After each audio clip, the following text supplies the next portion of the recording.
Great. Well, in that case, I'll go ahead and get started.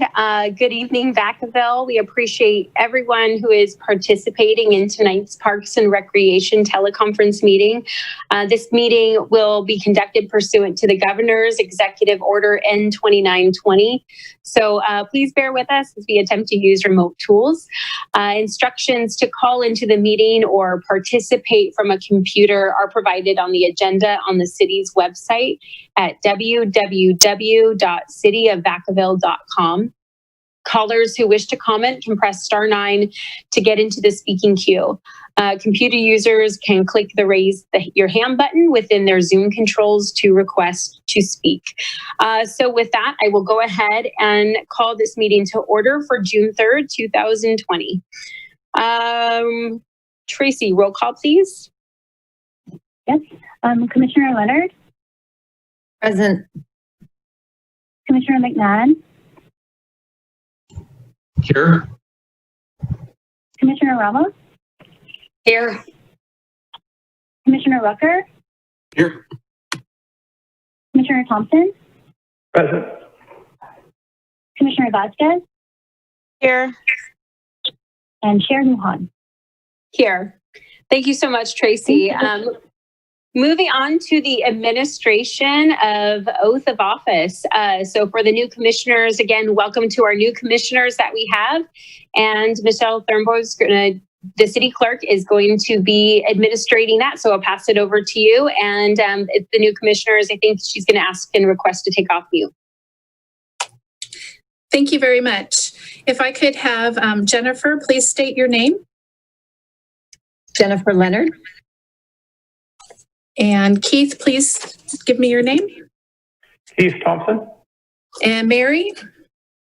Mary Vasquez. If you would collectively now repeat after me, I do solemnly swear. I do solemnly swear. To support and defend. To support and defend. The Constitution of the United States. The Constitution of the United States. And the Constitution of the State of California. And the Constitution of the State of California. Against all enemies. Against all enemies. Foreign and domestic. Foreign and domestic. And I will bear true faith. And I will bear true faith. And allegiance. And allegiance. To the Constitution of the United States. To the Constitution of the United States. And the Constitution of the State of California. And the Constitution of the State of California. That I take this obligation freely. That I take this obligation freely. Without any mental reservation. Without any mental reservation. Or purpose of evasion. Or purpose of evasion. And that I will well and faithfully. That I will well and faithfully. Discharge the duties. Discharge the duties. Upon which I'm about to enter. Upon which I'm about to enter. Congratulations on your appointments, commissioners. Thank you very much. Thank you. Congratulations, you guys. We're excited to move forward with the commission with the new year. And with that, I'm going to have Commissioner Thompson, would you like to lead us in the Pledge of Allegiance? Certainly. I pledge allegiance to the flag of the United States of America and to the republic for which it stands, one nation under God, indivisible, with liberty and justice for all. Thank you so much. And with that, looking at the agenda, everyone should have had a chance to look at the agenda. Do we have any edits or amendments to the agenda? Seeing as there are none, and feel free for the commissioners, just raise your hand if you have a comment or anything, and we can be sure to call on you for that. Seeing as there are none, do we have a motion to entertain, or can we entertain a motion to approve the agenda? This is Commissioner McMahon, and I motion for approval of the agenda. Great, we have a motion. Do we have a second? And you guys can just... I will second it. And can you state your name too? Commissioner Thompson. Commissioner Thompson seconds. Great, thank you. Moving on, or all those in favor say aye. Aye. Aye. Oh, wait. Yeah, let's go over that. Roll call, please. Roll call, please. Thank you. Tracy, can we do roll call on the approval of the agenda? Yes. Commissioner Leonard? Since I am just joining, I'm going to abstain. Commissioner McMahon? Yes. Commissioner Ramos? Aye. Commissioner Rucker? Aye. Commissioner Thompson? Yes. Commissioner Vasquez? Yes. And Chair Lujan? Aye. All right, so passes unanimously the agenda. Moving on to item 5, the approval of minutes. Anyone have any amendments or adjustments over to the meeting minutes from the last meeting? Seeing as it looks like there are none, can we entertain a motion for approval of the minutes from our last meeting? A motion to approve the minutes from the last meeting of March 4th, 2020. And can you state your name? And this is Commissioner Rucker. Do we have a second? Commissioner McMahon seconds that. Second. Tracy, roll call, please, for the approval of the meeting minutes. Okay. Commissioner Leonard? I apologize for the confusion. I will abstain. Okay. Commissioner McMahon? Yes. Commissioner Ramos? Abstaining. Commissioner Rucker? Aye. Commissioner Thompson? I'm abstaining as I was not a commissioner at that time. Commissioner Vasquez? Abstaining. And Chair Lujan? Aye. Thank you. Okay, great. And then moving on to, I lost my place right here. So next one is the nomination and selection of chair and vice chair. So before I open this up, I did want to say thank you for letting me be chair, and thank you for, it was a great experience, lots of lessons and lots of growth with that. And I do believe that I would like all of us to be able at one point or another to have a chance to be chair or vice chair. So just to put it out there, I would like somebody else to have a chance at being chair and vice chair so we can rotate and develop all of us into taking on the leadership role and being involved. So again, I thank you guys all for that and a great experience. But before opening up, I did want to just mention before taking nominations, I think Commissioner McMahon has some great experience leading, and he's our next senior folks who's been on here, a commissioner. So, but of course, before we take it's open up to nominations. So, and with that, I'd like to open it up for additional discussion or nominations for our commission.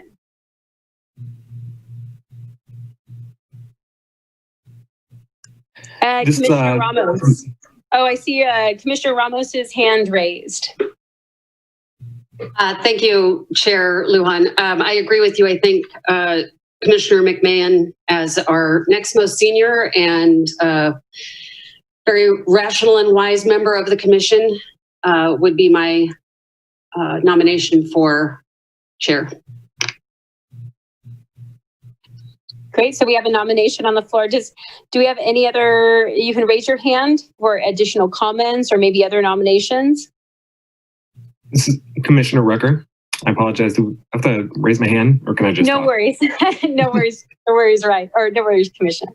Perfect. I would like to nominate Commissioner McMahon as well for chair.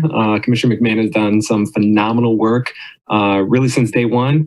But especially in recent events, everything he's done for the seniors during this COVID He's been just a phenomenal ambassador to the Parks program for as long as he's been on it.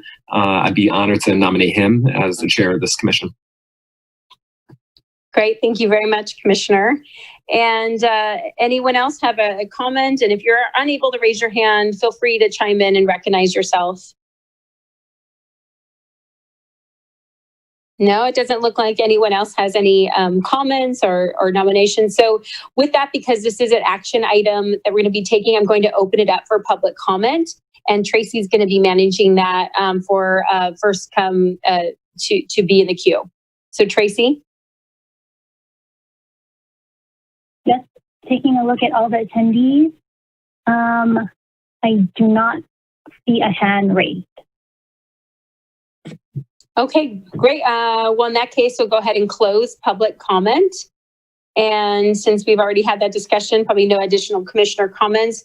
Well, in that case, since we have one nomination on the floor, I'd like to entertain one motion. Commissioner Rucker, did you want to make that nomination? I know both Commissioner Ramos as well as Commissioner Rucker both kind of suggested that. Do one of you guys want to make that motion? Yeah, I'd be honored to make the motion. Okay. So I would like the motion to nominate Commissioner McMahon as chair of the Parks and Rec Commission.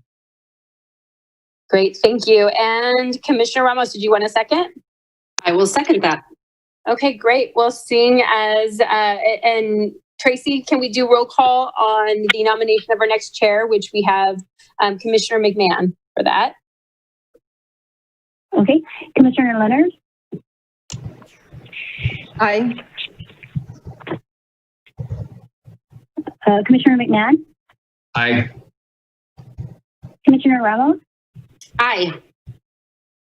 Commissioner Rucker? Aye. Commissioner Thompson? Yes. Commissioner Vasquez? Yes. Commissioner Lujan? Aye. All right, seeing as it's unanimous, so Commissioner McMahon, welcome. You are the new chair. So I will go ahead, and you're starting your job pretty quickly. I'm going to pass it on to you. Well, thank you very much. I am humbled by the nice comments, and it's an absolute honor and privilege to sit in that chair position. So thank you very much. Moving on with agenda item number 6, we now need to select a vice chair for the commission. So I am opening the floor for vice chair nominations at this time, please.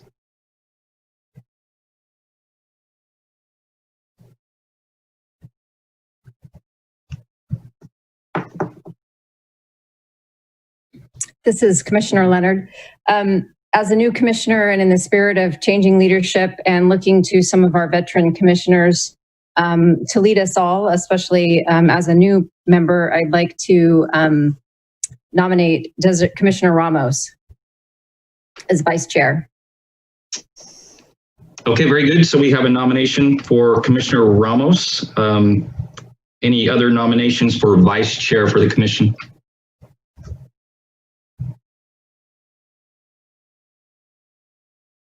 Okay, at this time, can we entertain a motion for vice chair for Commissioner Ramos? This is Commissioner Leonard. I'd be happy to do that. I'd like to nominate Commissioner Desiree Ramos as the vice chair. Okay, we have a motion on the floor. Can I get a second? I will go ahead. This is Commissioner Lujan. I'll go ahead and second that. Okay, very good. We have a motion by Leonard and we have a second by Lujan. Madam Secretary, can we have a roll call vote? I think we and we can open it up for public comment first. Okay, we'll do that. Madam Secretary, is there anyone for public comment? Taking a look now, I do not see any hands raised. Okay, we will close public comment, and at this time would be appropriate time for a roll call vote, please. Okay. Commissioner Leonard? Aye. Commissioner Ramos? Aye. Commissioner Rucker, Aye. Commissioner Thompson, Yes. Commissioner Vasquez, Yes. Commissioner Lujan, Aye. and Chair McMahon. Yes. Thank you. Congratulations, Vice Chair Ramos. I look forward to working with you as our Vice Chair. So congratulations. Moving on to item number 7, or excuse me, if I may, prior to moving on, I would just like to say this. It's an absolute honor and a privilege to serve as a Parks and Recreation Commissioner. I kind of like to remind our fellow commissioners why we are here, and that is to absolutely serve the needs of the citizens of Vacaville.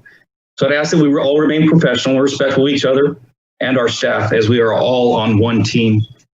Please bear with me as I learn my new position and our teleconference meeting. Thank you very much to our last past chair, Commissioner Lujan. We appreciate your guidance and your leadership during your tenure as chair. Moving forward through this meeting tonight, as we proceed with our teleconference public meeting, in an effort to eliminate confusion, any commissioner or staff member wishing to make a comment, statement, or question, if you would kindly please identify yourself by name and then proceed with your comments. I hope that will eliminate some confusion. So with all that said, let's go ahead and proceed with agenda item number 7. Director Walker, do we have any correspondence this evening? No, Chair McMahon, we do not. Thank you very much. We are now at agenda number 8, which is presentations, and we have 2 of those tonight. We will start with Youth Services and Teens, and that is the presenter tonight is Recreation Coordinator Christian Eckelman. Good evening, everyone. Hopefully you can hear me okay. My name is Christian Eckelman, and I'm the Recreation Coordinator for Youth Services and Teens. And I'm here to talk about programming for each of those sections from the past program year and then for what lies ahead for us. Tracy, next slide. Our biggest program, of course, is the TGIF before and after school program. It is a program for children in 1st through 6th grade with some kindergartners, of course. And we are currently at 7 sites, including the Alamo, Browns Valley, Cambridge, Cooper, Foxborough, Meadowlands, and the Sierra Vista sites. We are expanding programming to kindergartners and hope to go beyond just the 4 sites that offer kindergarten programming for each of those locations each afternoon. Tracy, next slide.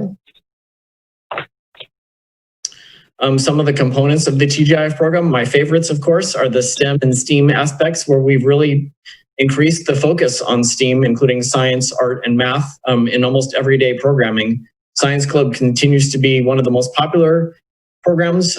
Book Club is still quite popular. It's more popular with some than others, but keeping that academic and recreational enrichment as our main focus for that program continues to be the goal. Next slide. As we are about a week and a half away from the current summer program season, I'll talk about some of our programs that will be offered or were offered in the last year, starting with Camp Adobe, one of our most popular programs, again, focused on the outdoors. Of course, as you can see the picture on the left, it takes place at Peña Adobe Park and Lagoon Valley Park, where kids are oftentimes doing outdoor programming, going on regular hikes and taking part in outdoor education.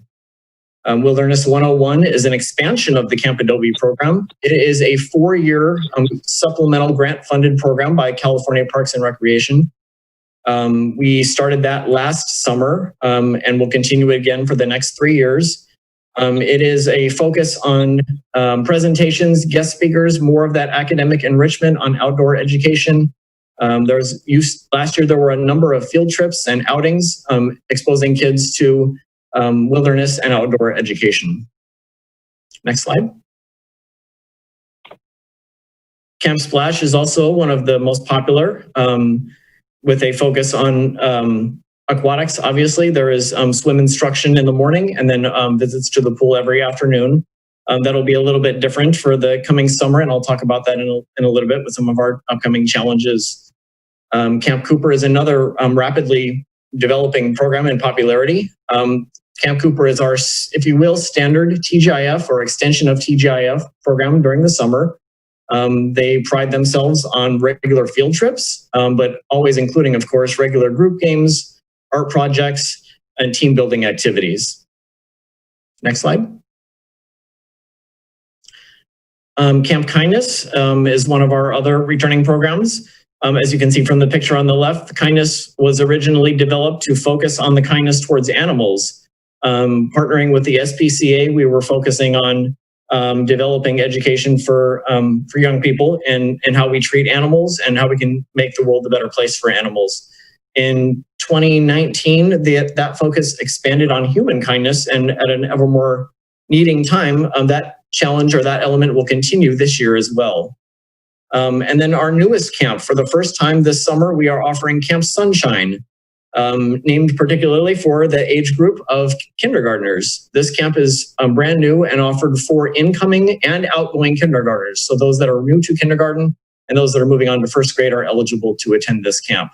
So all 5 of those camps start for us next week, on the 15th, but we're relatively successful again with the exception of Sunshine being the newest camp.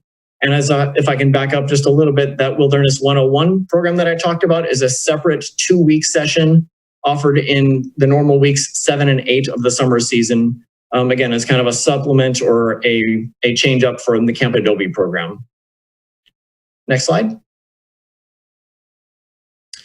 Camp Vacation and School Recess Camps. So Youth Services is a year-round program. There is never a break for Youth Services, and there is always programming going on. So anytime that the children are out of school, unless it's a federal holiday, we are offering some type of a camp vacation or a 1-day school recess camp to provide a care opportunity and a social and recreational enriching opportunity for participants and their families. During the summer, another opportunity or option for families were previously our Kids' Choice Camps. While that focus is not really available this coming summer, based on some of the guidelines and restrictions that we have, we are still going to be offering at least one of our contractual camps in Lego engineering. Previously, we had also worked with Mad Science, and both of those programs and contractual classes will continue, maybe not this summer, but at least in future years. And next slide. So looking ahead to 2021, one of my professional goals in my work plan has been to develop and improve our staff training element. In fact, yesterday we just had our staff training for this coming summer camp season. So it's been a pleasure to kind of work with the staff and improve that training element. Obviously, that's needed quite as we speak with all of the changing guidelines and restrictions that are going on and how we are changing and modifying the camp environment. So really getting everybody trained and well prepared going into the camp season is key. Another one of my favorites, as I mentioned early on, is the focus of the academic enrichment component and adding a lot of STEAM activities along with, of course, field trips and guest speakers. And then, of course, the expansion of the kindergarten program and offering programs like Camp Sunshine. And the next slide. So some challenges that Youth Services faces or continues to face. Our staff costs are continuing to rise as they are expected to for the next 2 years. And program fees, trying to maintain a balance of keeping the program affordable and reasonable is a challenge when we have no choice as costs continue to rise for staff. I've done an awesome job or tried to do an awesome job to keep fees relatively reasonable. They're never cheap, of course, but we do try to keep fees manageable for families. If you look at the numbers, we're roughly at, for regular non-drop-in programming, still close to about $5 per hour for care. So again, trying to keep that number relatively reasonable and make it manageable as a care option for families. Another challenge is we have seen an increased number of Americans with Disabilities Act accommodations and special needs requests. That we are finding more and more families are seeking those accommodations or have children with special needs, and we have done our best to accommodate those while we work with the city's ADA coordinator.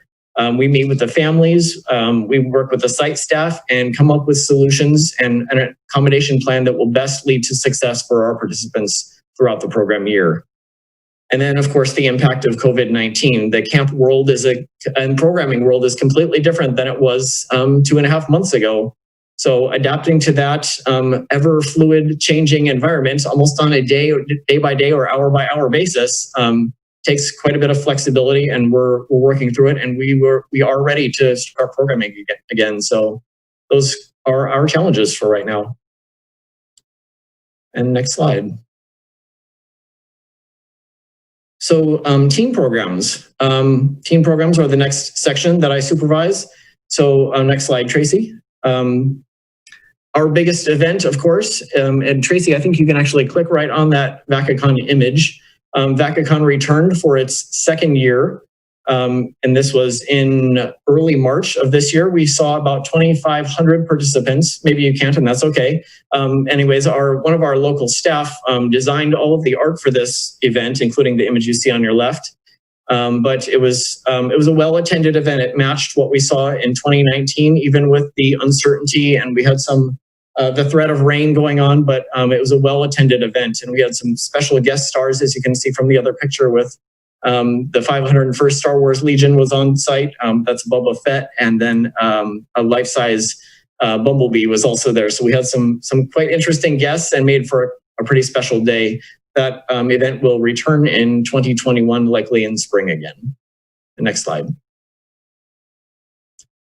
We offered a cosplay gathering working with the Solano Cosplay Group. We provided a gathering in October of last year. It was kind of a lead in to Vacacon. We worked with Solano Cosplay Gathering to put on this event. You just see one of our finest Vacaville police officers. He's not in costume. He is a real life police officer, but he was at the event as well. This event was for all ages, and it was basically to host this gathering of people and put on this event, and again, kind of lead into Vacacon, which was to take place obviously later, several months later. Next slide. Our sixth grade events most commonly are our monthly teen dances, only open to sixth graders. These some months are more popular than others, as you can see pictures of our Valentine's dance, and then our earlier in the school year teen dances seem to be the most popular. With the changing COVID-19 restrictions, I hope to see those return in some capacity in the next program year, but we'll see how it plays out with what kind of large-scale events we're allowed to do. Next slide. Some of our smaller yet fluctuating in popularity programs are our Paint and Pizza, held monthly on once a month on Friday nights. Normally teenagers are able to attend, have some pizza, and go along with an art theme and paint, guided by one of our staff and instructors to make their own creation based on a common theme. Babysitters Club is another once a month program. We contract with Safe Sitter to help provide us with the curriculum, but it is our staff that facilitate that program for teenagers looking to develop or enhance their babysitting skills. Next slide. So upcoming for 2021, we had hoped to offer a silent disco, trying to keep up with trends. This was going to be our newest idea. It was unfortunately going to be offered this past month, but was not able to, obviously. But we do hope to bring it in for 2021, as it seems to be a popular option for teens.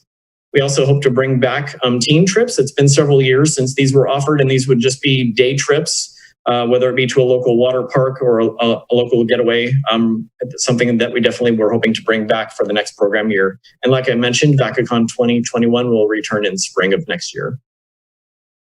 Next slide. Our challenges, marketing and reaching our target audience. Most commonly, social media is our most widely accepted platform for doing that, but reaching out and getting our information to our teen demographic has been a challenge. Keeping up with trends in programming, using teens as a resource to identify what those trends are, taking part in the monthly youth roundtable, working with local partner agencies that program for teens in a collaborative fashion to try and stay up to those trends continues to be a challenge, but something we are working on. Facility space. We've identified a need for programming, and we don't always have the facility space for that. It would be amazing to open up a humongous teen center in Vacaville, as we've seen the need for after-school programming for high schoolers in particular. but we don't necessarily have that facility space right now. And we have some other program ideas that we would love to offer, but sometimes the facility space isn't always feasible given some of our programming ideas. And as I mentioned with youth services, the impact of COVID-19 and again, what are our team dances and some of our large group programming options going to look like for the coming year. So with that, next slide, I think I can open it up to questions about either youth services or team programs. Christian, thank you very much for that presentation. Once again, yourself and your team, you're doing amazing work out there for our youth and our teens. They're a very important part of our community, and you continually are offering innovative, new, fresh, exciting ideas and programs, and it's much appreciated, and it's very important to our community to offer that to our youth. So thank you very much for that. At this time, I would like to open the floor for commissioner comments or questions, please.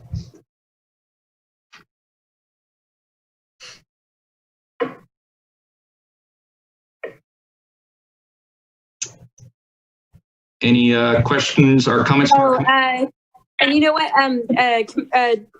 Chair McMahon, it looks like, so in the participants, it looks like we have Commissioner Ramos and Commissioner Vasquez both have their hands raised. Okay, thank you very much. And we will go with Vice Chair Ramos, please. Thank you very much. Thank you, Christian, for that great presentation. I'm excited about your Camp Kindness and Sunshine.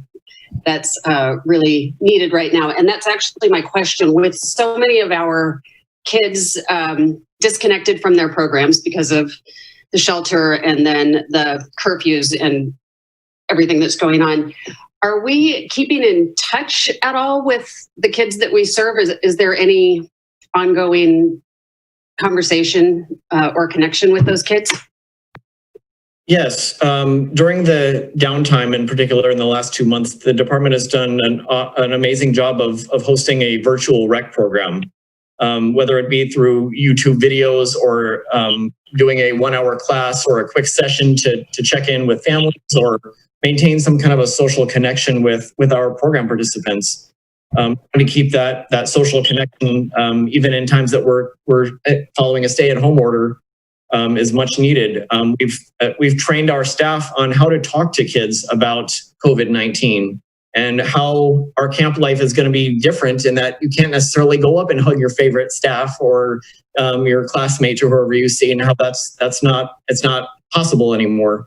Providing that educational and emotional element to our participants, those that have been part of our programs in the past, and also those that are, of course, joining in the future over the summer and beyond. Making sure that we're developing that connection and that we can still be there for our participants, maybe not in a so close physical aspect, but at least giving them that chance to talk and communicate and try and answer their questions and meet their needs as best as possible. That's terrific. I'm glad to hear it. Thank you. Mm-hmm. Very good. Commissioner Vasquez, please. Hi, this is Commissioner Vasquez. Thank you, Christian, for this presentation. I just had a question as a parent of a teen. When you are talking about like researching and, different trends and kind of new programming ideas and marketing and outreach, do you all do outreach to like the specific or the local schools, like middle schools, high schools? I mean, even some of the elementary schools have like leadership groups or student bodies, student governments that you can get connected with and maybe get word out or get ideas, kind of use them as potential like roundtables to ask about different ideas in terms of programming? Definitely. We definitely market to the local student councils. And as I mentioned, the Youth Roundtable is one of our best resources for kind of getting all of those in one arena, hosted by the city manager once a month. It's kind of it gets all of the local high school leadership teams together, including students. But yes, we try and reach out to all of the high schools, some of the junior high schools as well, to market and talk to some of the teachers and the leadership about programming ideas, needs and wants, obviously, to try and meet the demand and keep up with trends. Awesome. Thank you so much. Thank you. Okay, thank you. And moving on to Commissioner Leonard, please. I thank you, Christian, for the presentation. It was really great to see all the wonderful work that your department is doing. And I just appreciate so much that it seems like you've been very strategic in making your programs varied, connecting kids to the outdoors, to nature, that you're not only addressing physical needs of kids, but social emotional needs for kids, and working very hard to keep the costs down so that we can keep programs accessible to as many kids and families as possible. So thank you for the presentation, very informative and great work. Thank you. Thank you, Commissioner Leonard. Seeing no other hands, any other comments regarding agenda item 8A? Christian, thank you very much for the presentation. We appreciate you. Sure. Thank you, commissioners. Thank you. With that, moving on, agenda item 8B, we are now looking at fiscal year 2021 proposed operating budget and capital improvement projects presented by Management Analyst Sakura Witsy. Hi, Sakura. Good evening, Commissioner. Good evening, Chair, Vice Chair, and Commissioners. Before I begin the presentation, I do want to make a note that this budget that's being proposed and presented is pre-COVID and does not reflect any reductions that have been proposed and are under consideration by Council. Some of those reductions include a 10% reduction to non-full-time staff and a reduction in training and travel. Next slide, please. We currently have 18 full-time positions, and depending on season, we have anywhere from 150 to 250 non-full-time staff. We have requested to convert a vacant non-full-time recreation supervisor into a full-time position for the upcoming fiscal year. This position will be responsible for the department's ADA accommodations. The total proposed department budget is $8,203,673. Full-time salaries and benefits along with non-full-time salaries account for 62% of the overall budget. The services and supplies categories include all of our contract instructors, sport officials, as well as any and all supplies for programs like summer camps, after-school programs, and preschool. Indirect costs are not directly related to the program and include expenses such as natural gas, electricity, telephone, bank fees, and general liability insurance. Equipment category includes technology costs for all computers planned for future replacements in the department and furniture. As part of the budget process, each of the programs develop measurable goals and objectives. Performance of these goals and objectives are measured and reported within the next fiscal year. As an example, upcoming fiscal year, therapeutic recreation goals and objectives are to implement a summer camp program for ages 5 through 12 by promoting opportunities for children with special needs to share in recreational experiences and connect with others. To create a life skills-based learning program by providing a program that will teach participants significant skill sets such as financial planning, completing job applications, and cooking. Establish a network of volunteers that will help offset the cost of staffing. Next slide, please. The administration budget supports a variety of activities that are not directly related to the program, facility, or project. Some of the budgeted items include all of the part-time registration staff at the front counters, a portion of the park planners, expenses related to the production, printing, and mailing of the events guide, recreation management, registration software system, and department-wide technology costs associated with the future computer replacement plan. Typically, the department would process upwards of 30,000 participants into our programs. However, due to the impacts of COVID, we have had a total of 16,580 registrations as of this morning. We are hoping to recover during the 2021 fiscal year. The requested budget augmentation for the non-full-time ADA supervisors that will be participating in the interactive process For all our programs, participants requesting accommodations is not reflected as part of this budget. Next slide, please.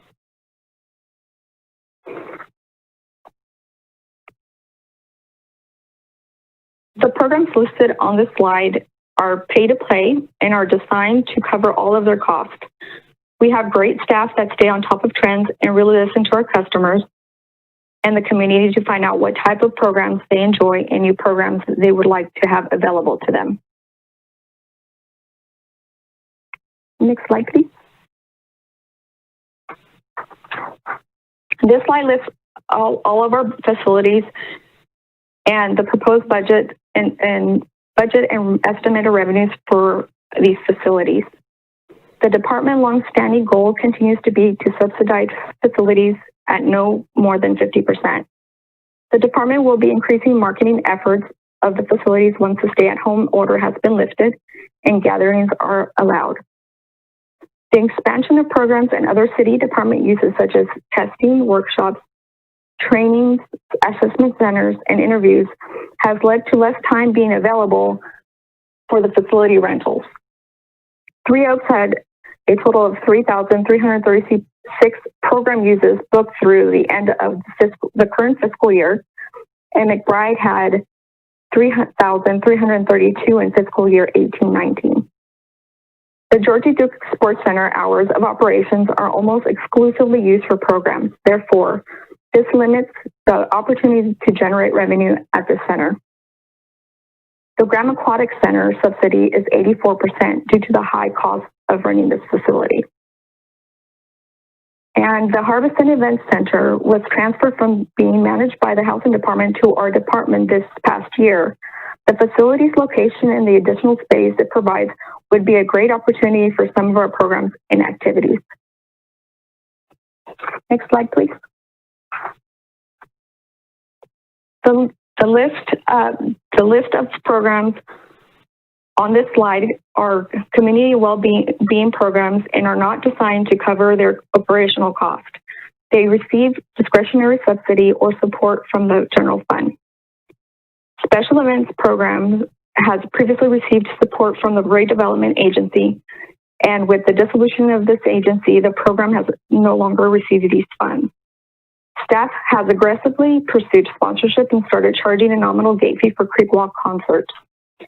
A couple of years ago, it was decided to move this program area into the community well-being category, since the overarching purpose of special events is to bring the community together, and many of the events are free, such as bunnies and bonnets and 4th of July. We're excited to have a new part-time coordinator that will be creating additional activities and therapeutic recreation programs to serve youth and adults with disabilities. This will be the second year of the program, and relationships with the community have been established. The staff will continue to conduct community outreach and foster the current relationships that have been built through this program. Next slide, please. The proposed budget contains an increase of 5% in expenditures and a 1% decrease to the revenue from the current fiscal year. The proposed increase in expenditures is primarily attributed to the increase in credit card fees charged to the department for customer credit card use and staff minimum wage increases. The department conducted an analysis of potential program activity revenue in order to provide a more realistic revenue estimate, and the outcome of this analysis resulted in a decrease of 1% in revenue for the upcoming fiscal year. However, the proposed budget has a recovery rate of 58% of the total cost. Next slide, please. These next slides contain the program individual proposed budgets and revenue for the upcoming fiscal year. This budget includes resources for activities such as make art classes, music classes, various dance classes, summer camps, TGIF before and after school programs, swim lessons, Top Chef, adventure science classes, sewing, preschool, and gymnastics. Some new activities that will be offered are in adult sports, cornhole, badminton, pickleball, and golf lessons. In cultural arts, dancing through the ages, salsa, and messy masterpieces. Aquatics will be revamping their Mermaid University classes. Special interest will be offering bird watching, mechanic basics, and gun safety. These are just some of the new classes that will be offered. There are many more new and exciting classes that you will learn about when the coordinators make their individual program presentations. Next slide, please. This budget includes a resource increase for VPAT performances.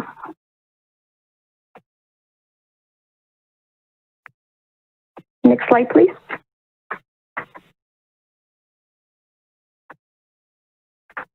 Therapeutic recreation program will be expanding and offering classes such as life skills dance, movie nights, and Zumba. Teams will be hosting a silent disco and special events with Super Bowl Saturday.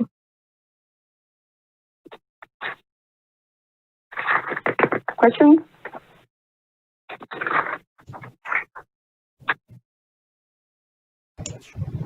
So, Cora, thank you very much. Very informative presentation. Well thought out. Thank you very much. Yeah, unfortunately, our revised budget, I'm sure, is going to look much different due to COVID. I would just encourage all of us to continue to be creative and to think outside of the box. I know for a fact this department has often done more with less. So it's going to be up to all of us to continue that thought process and to continue being creative. With that said, at this time, I'd like to open the floor for commissioner comments or questions, please. Yes, Commissioner Lujan, please.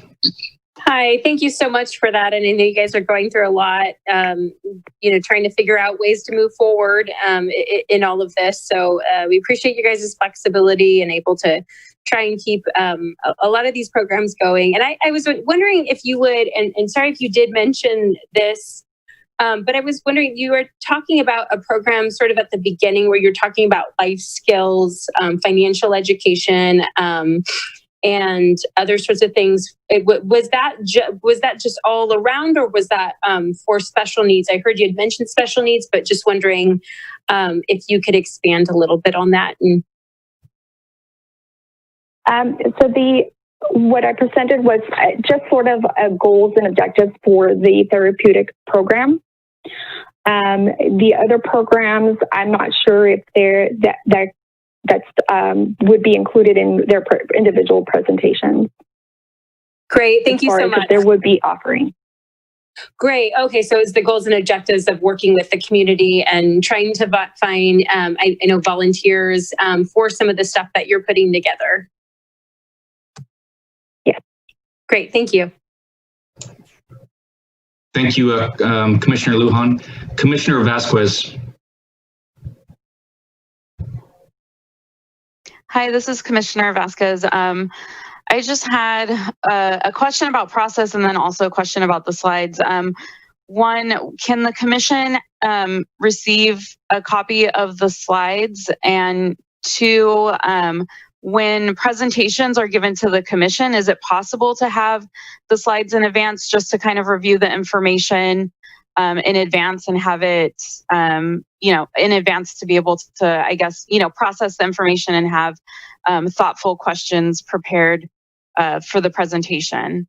And secondly, is there a timeline for the new proposed COVID budget?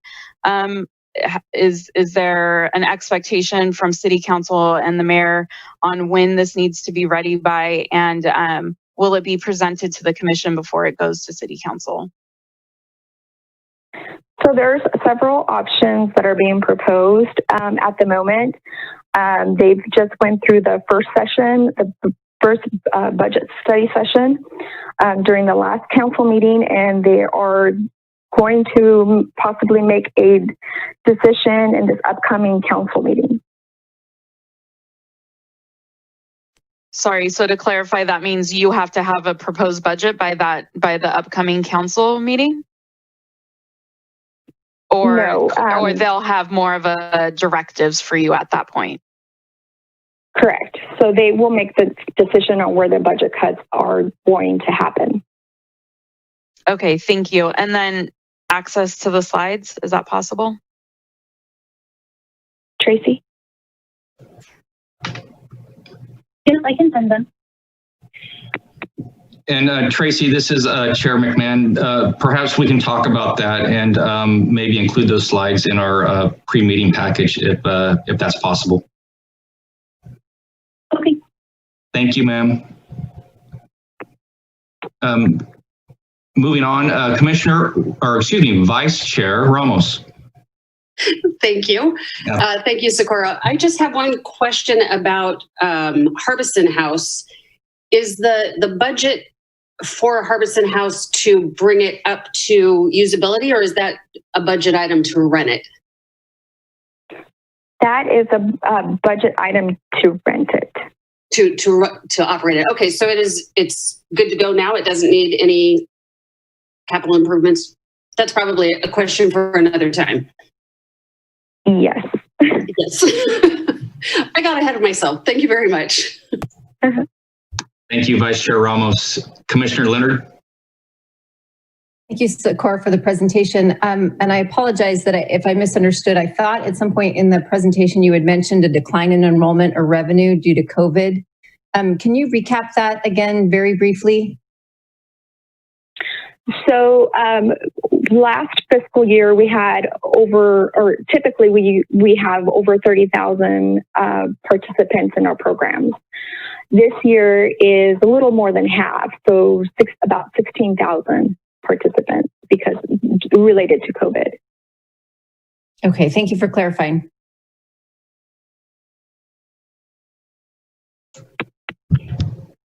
Okay, very good. I see Commissioner Vice Chair Ramos. I will get it right, I promise. Your hand is now down. Any other questions from the Commission? I see no other hands. We will close presentations and move to. Chair McMahon. Yes, ma'am. Sorry, this is Director Walker. I just wanted to elaborate a little bit on Socorro's her last comments in that while we do process over 30,000 registrations on an annual basis, we have many, many more participants in programs than that 30,000. We have with the majority of our adult sports leagues, they do not register as individuals. And, obviously was shared earlier, all of those special events, many of them, there are not individual registrations that are taken. So just wanted to clarify that with regard to those participation numbers, they're much greater than the 30,000 that register as, individuals for specific programs. Yes, ma'am, and thank you for that clarification. Commissioner Vasquez. Hi again, sorry, Commissioner Vasquez. I just had a question that just came up as I was thinking about the slides. And so as of right now, the directives or potential directives post-COVID for 2021 fiscal year budgets is the 10% reduction to non-full-time staff and the reduction in training and travel. And in thinking about that kind of circular pie chart, do you all have expenses in training and travel? And is that going to be a huge impact to your existing budget? And then on the same side of the coin is this 10% in reduction to non-full-time staff. Like, how do you anticipate that impacting the programs and your budget? Socorro, would you like to answer that, or would that be a question for Director Walker?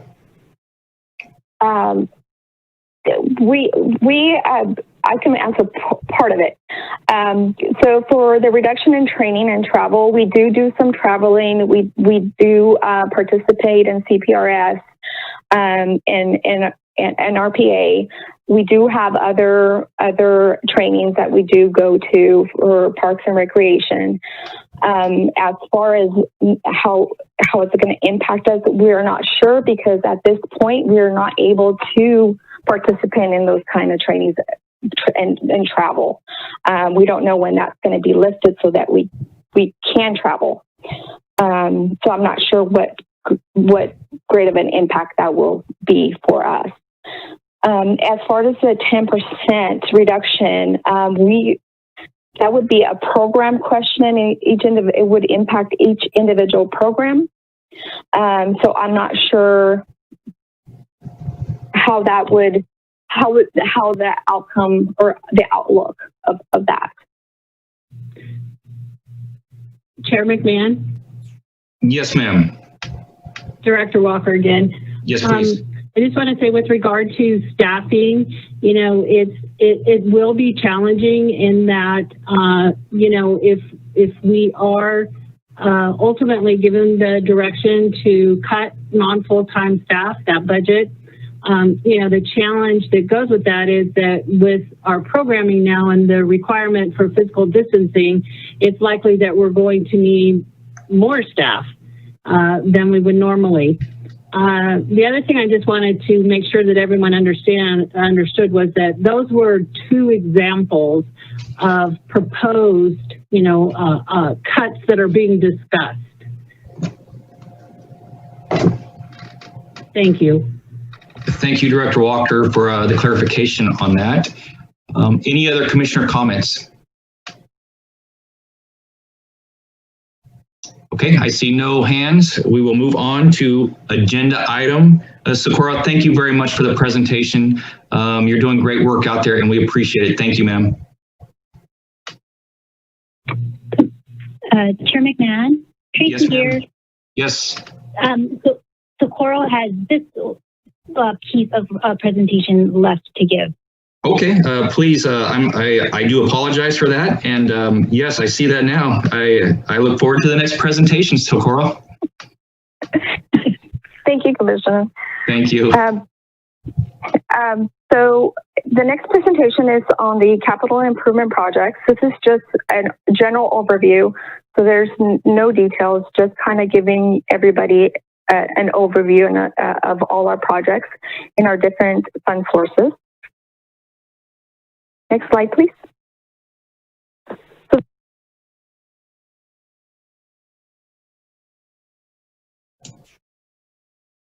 And it seems, are we having some technical issues with Socorro's microphone? I think so. I actually don't see her on the panelist anymore. Okay, we'll stand by for a minute or a second here if we can figure that out.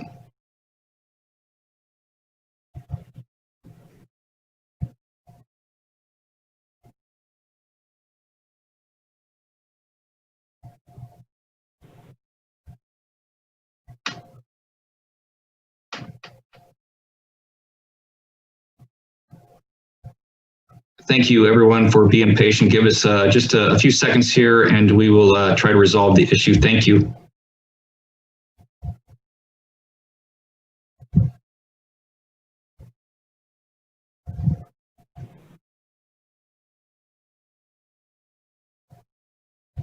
It looks like she's coming back on. Perfect. Thank you.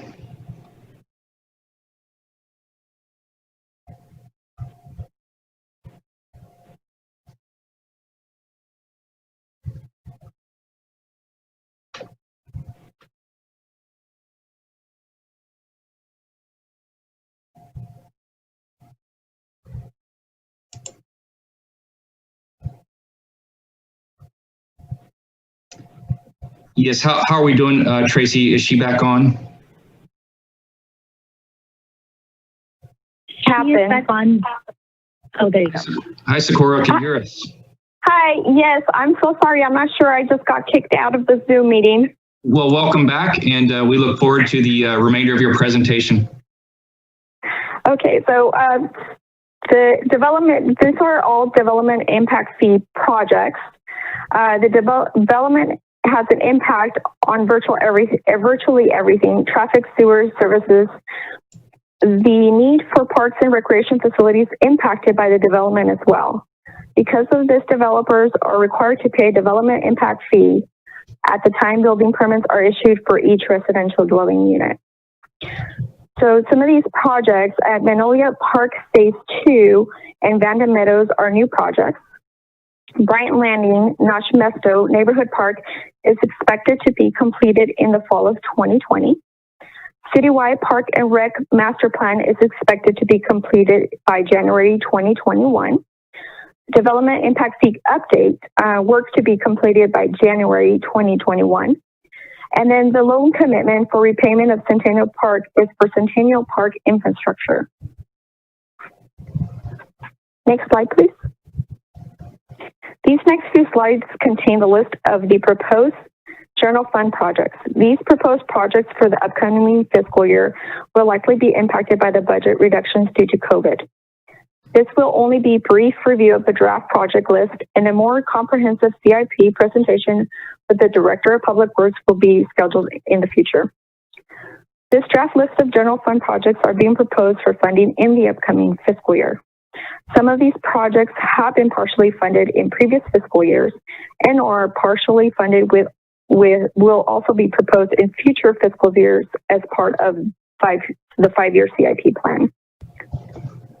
Next slide, please. These projects have been placed on the five-year general plan and have not been funded. The first three are priority needs. The project list is reviewed and priority is assigned annually. Priority is frequently determined by safety. Therefore, a project that is not currently on this list could be placed priority one, or a project that is currently not set as priority one could be reprioritized as priority one. Next slide, please. So these are just a continued list of the projects that are on the five-year CIP plan. Next slide, please. These general fund projects are fully funded and are in the process of being completed.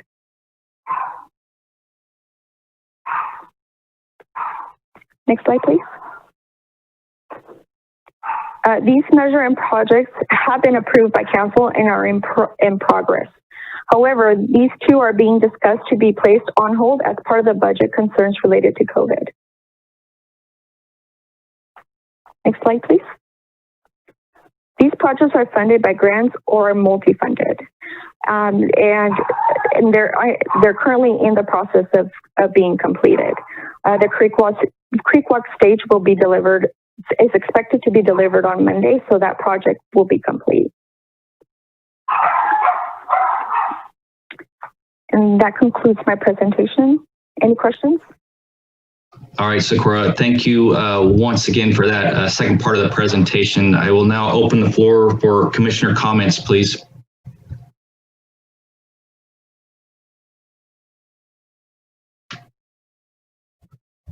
Commissioner Thompson. So, Cora, thank you for the presentation. This is Commissioner Thompson. Just like your previous presentation, I have concerns about the impact due to COVID-19 and to this and the other budgeted items. Do you have any way to assess how deep that impact is going to go on these CIP projects? That is also going to be presented on the June 9th council meeting. Okay, understood. Thank you for all your time that you worked on these. I know you put a lot of effort into both these, the CIP and the previous presentation, and I appreciate you and your staff all your time. I hope it's not all for loss. So thank you very much for all your time and effort. Thank you. Thank you, Commissioner Thompson. Any other commissioners care to make a comment regarding our capital improvement projects? Socorro, thank you very much once again. We appreciate the efforts and the time and energy you put into your presentation. Thank you and have a great evening. Thank you. Thank you. Moving on to agenda item number 9, business from the floor. This is the time to address the commission with issues that are not on the agenda that are within the commission's subject matter. Maximum 3 minutes per speaker. The floor is now open for business from the floor. Okay, Chair McMahon, we have Mike F. with his hand raised, and he can speak now. Thank you. Hello, sir. How you doing? Great, thank you. You've got 3 minutes, sir. I'll first introduce myself. My name is Mike Fernandez. I'm president with Vacaville Pony Baseball. First off, I noticed in an email stated last week that some of the leagues were invited to a return to play protocol regarding the upcoming with the COVID going on. Pony was never extended an invite, and it did have some of the commissioners involved in that meeting, as well as a Zoom meeting that was done last week with Aaron Bush and some other representatives from the city of Vacaville. The only thing that was brought up was Bobby Sox and the 3 other leagues within the city of Vacaville stating that they have 900 kids. There are 4 baseball leagues within the city of Vacaville, Pony being one of them. Pony alone has 382 kids. You know, for a number to be thrown out of only 900 kids, with the biggest league in town not even being represented. So I just want to bring that to the commission that we were never even extended an invite to the return to play meeting, and we were never even discussed at the last Zoom meeting that was brought up with the city of Vacaville.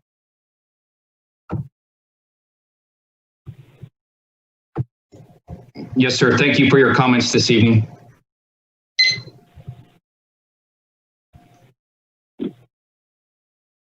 Madam Secretary, is there other business from the floor? There are no other hands raised. Okay, with that said, I would like to close business from the floor. Moving on to business, agenda item number 10. Madam Director, if you would do the honors of introducing agenda item 10A, please.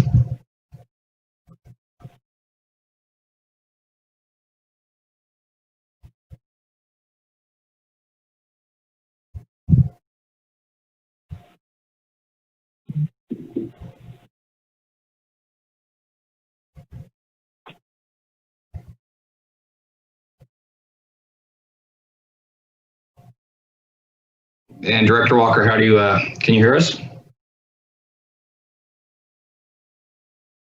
Yeah, I can hear you. Did you hear me? No, ma'am, we did not. And we are at agenda item 10A. If you would do the honor. I apologize. I thought I was unmuted. Yeah. So this evening we have Community Development Acting Director Fred Baderi here to present to the Commission on the general plan. This is an informational item only. No action is required. Thank you. Thank you very much, and thank you, Fred. So thank you very much. This is Fred Baderi from Community Development. Glad to be with you, Commissioners.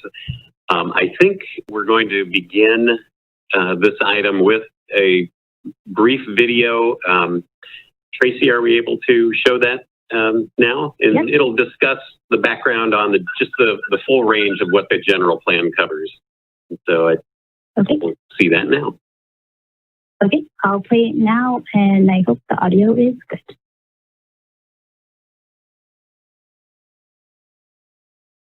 Okay, I'm so sorry. Give me one moment.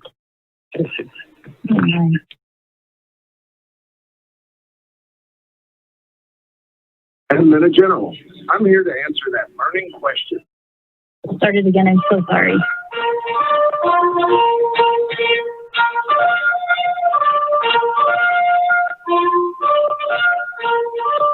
Hi, I'm General Plan. Okay, bad joke. But who better to explain a general plan than a general? I'm here to answer that burning question. What is a general plan? Second only to, why do we have a general plan? Let's start with the basics. A city like ours, Vacaville, is made up of homes, businesses, schools, churches, parks, and open spaces.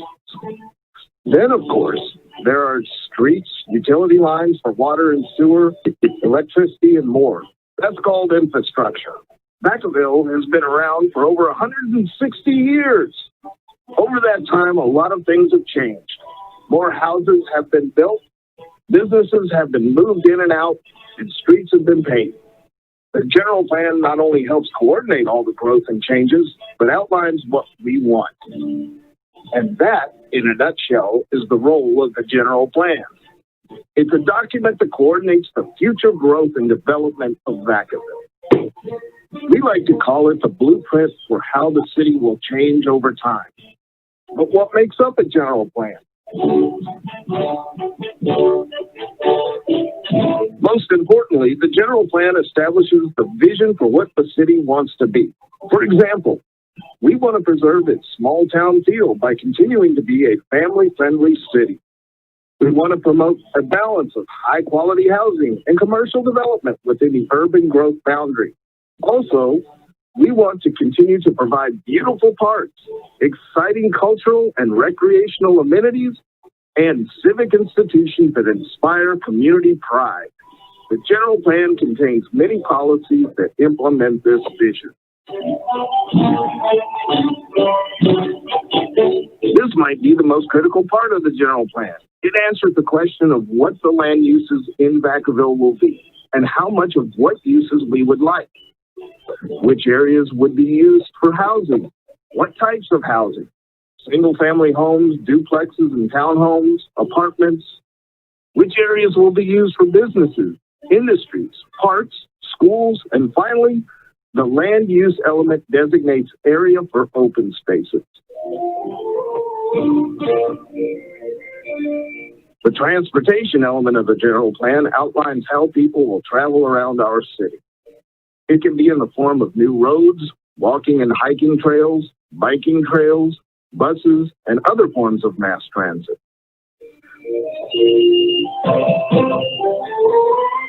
The parks and recreation element tells us where new parks will be placed, as well as how existing parks may be used and expanded.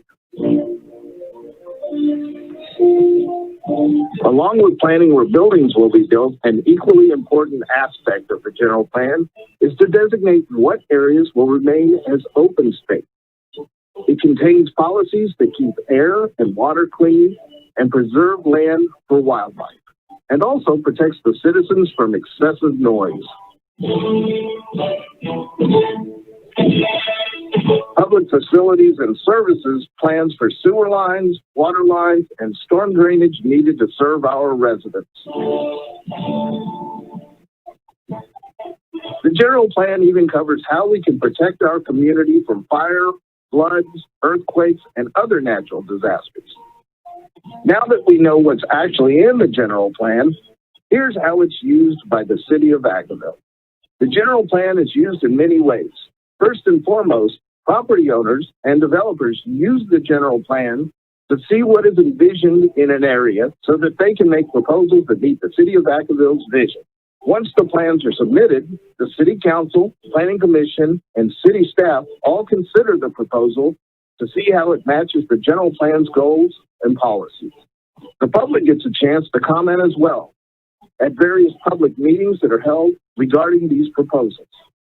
Same thing goes for public improvement projects. The city council and city staff use the plan to determine which streets might need to be widened or where new parks will be needed and things like that. Who creates the general plan? Creating the general plan is a multi-year process that involves many community meetings, technical reports and studies, drafts, and public hearings. Once those are completed, the city council formally adopts the general plan. From then on, it is binding on the city and community. We last updated our general plan in 2015 after a multi-year effort.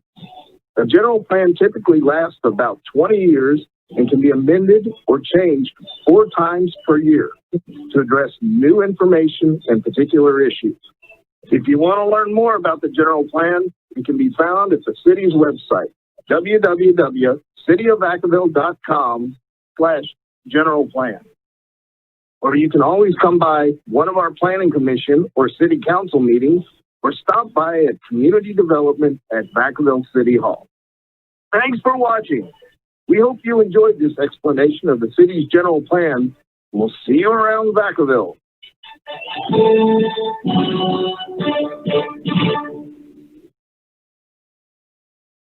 All right. Well, thank you, commissioners. I hope that gives you some background. It looks like on the video that I'm seeing, we may be a little bit off on timing for the end of the video and the narration that we heard. I thought I would just spend a few minutes going into a little bit more detail on the park and recreation element of the general plan.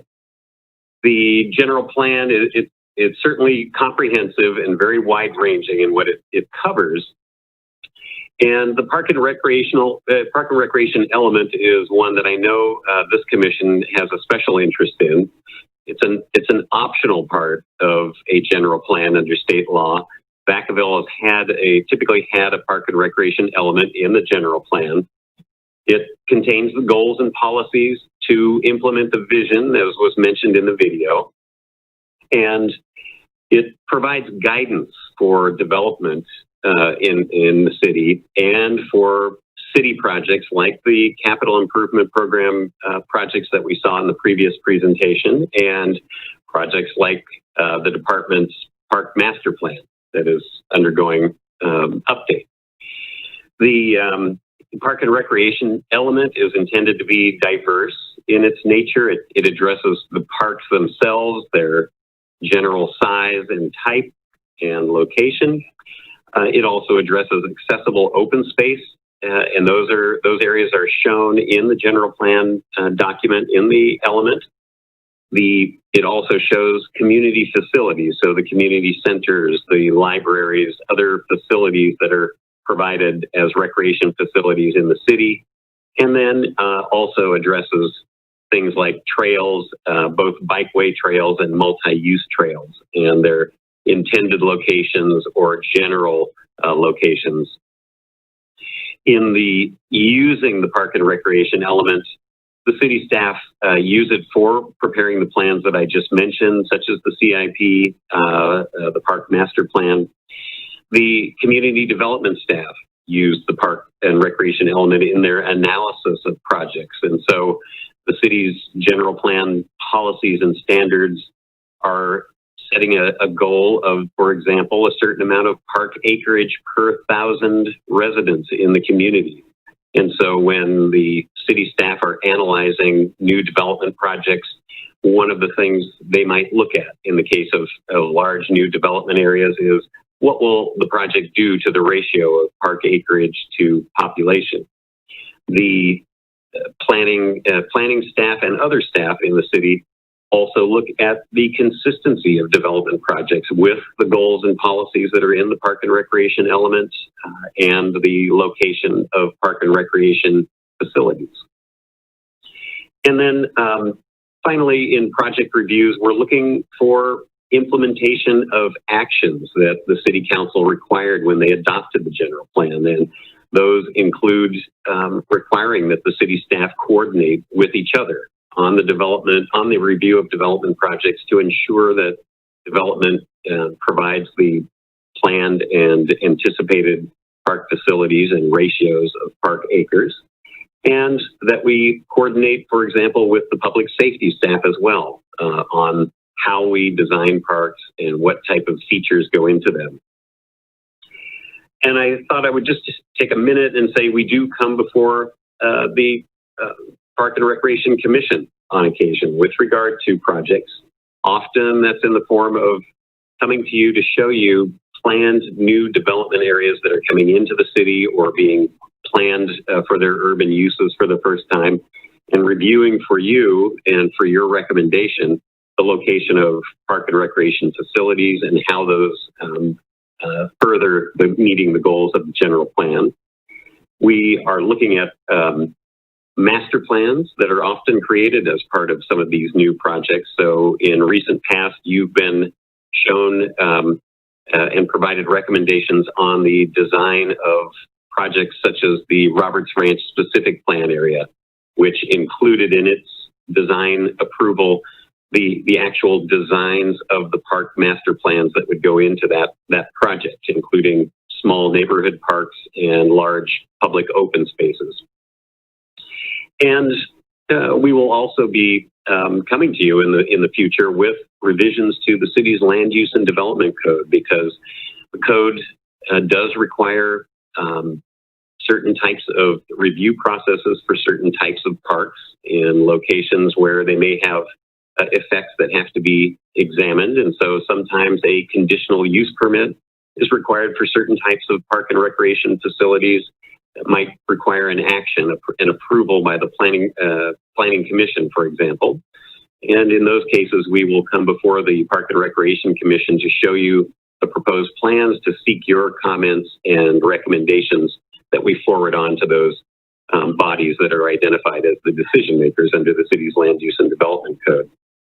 And I think finally, I just wanted to mention also that we do pay attention to and appreciate the feedback that the Park and Recreation staff receive at the public outreach events that they hold, because we like to review that information. It tells us what to look for when we're looking at new development projects, and hoping that that gets the community to the type of facilities that they're really hoping to see.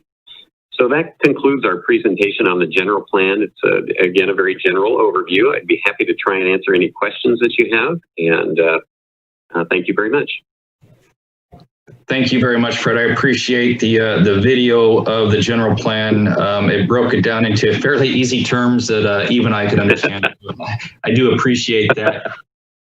At this time, I would like to open the floor for commissioner comments for Fred, please. Commissioner Lujan.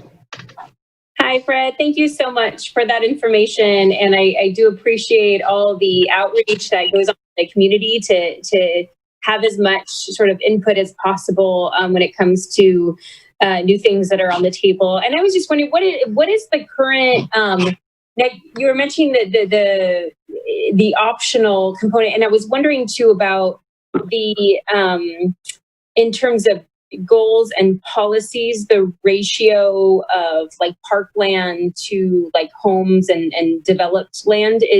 What is it for Vacaville?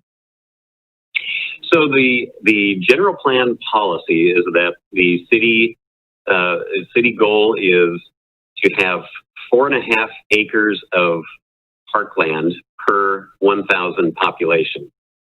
And based on the current population and amount of developed park acreage, the city's somewhat below that. I'm sorry, I should have looked up that figure. So the city does not currently have that amount of park acreage per 1,000 persons. And, our goal is, as new projects come in, that new development areas are looked at to see that they certainly don't make the city any farther behind that goal than it already is, and move it closer toward meeting that standard. The general plan itself also plans out some anticipated park acreage throughout the city, and I think looking at the long range build out look of the general plan, the acreage was designed to get to that park acreage.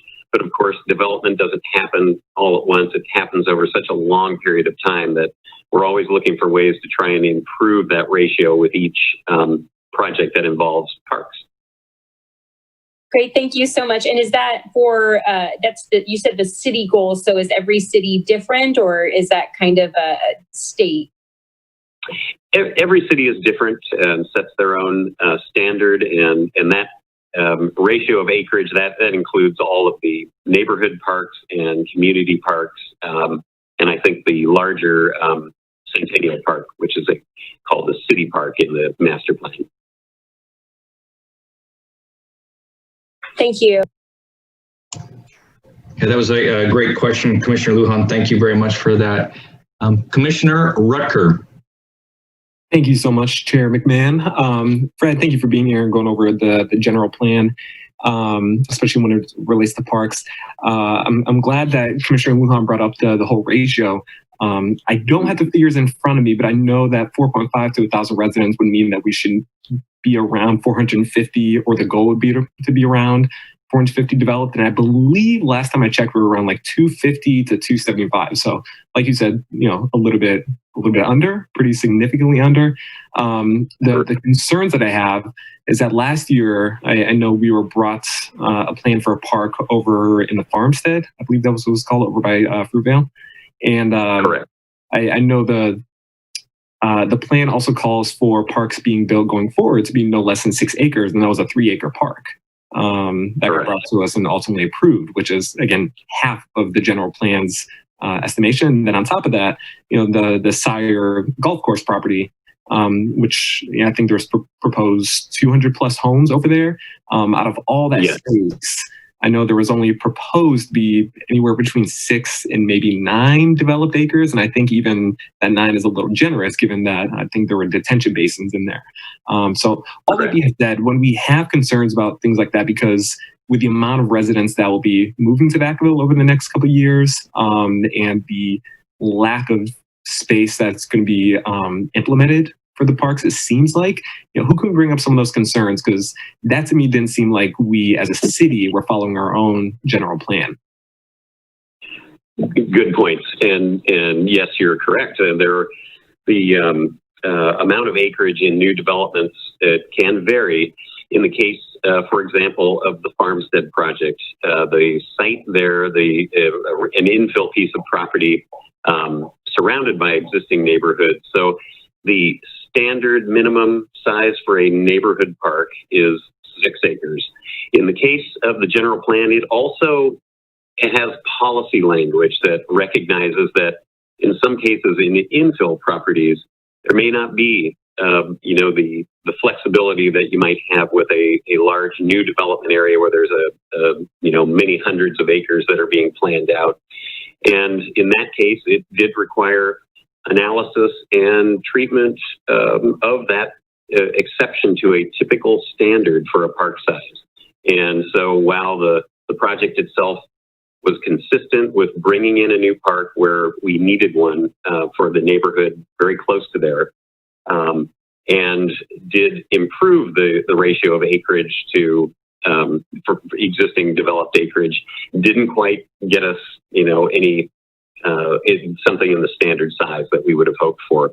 In the case of the project out there, you mentioned the Green Tree project, the Sire development where the golf course was closed, presents maybe an easier opportunity to further the goal of getting that acreage to 1,000 persons close to the goal of 4.5 per thousand, because there is a large area to deal with. Final land use plans have not been developed for that project yet. And all those points you mentioned, so making sure that if parks include facilities like flood control, that there is still the proper amount of usable recreation park space will be looked at as they come forward. And I would say that the commission, that will be one of the things you'll be looking at when you see that project is, does this project help us get closer to the goals, and or do you have other concerns about it? The Planning Commission, of course, and City Council will also be looking at the same things. Okay, cool. Thank you very much for addressing that. I appreciate that. Thank you. It's an excellent question and comment. Thank you very much, Commissioner Rutger. Commissioner Thompson. Yes, thank you for the presentation. Very informative. As a new commissioner, I've been trying myself to go through and digest the 284 pages of the general plan myself so that I have a better understanding of my role here on the commission. And I know in your presentation you mentioned that the plan could be updated as many as 4 times a year, but I wanted to ask you what the process was for updating, when the last revision was, and what triggers an update? So the plan, yes, state law provides for cities to update their general plan 4 times per year. The updates to the general plan, or amendments to the general plan, I should call it, can be initiated by the City Council as a city desired amendment to the general plan. They can also be requested by a private party. So there is a process by which a developer can apply to amend the general plan.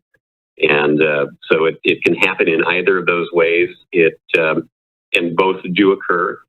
A full general plan update typically occurs about every 20 years. Vacaville adopted before this current one. The general plan was adopted in 1991.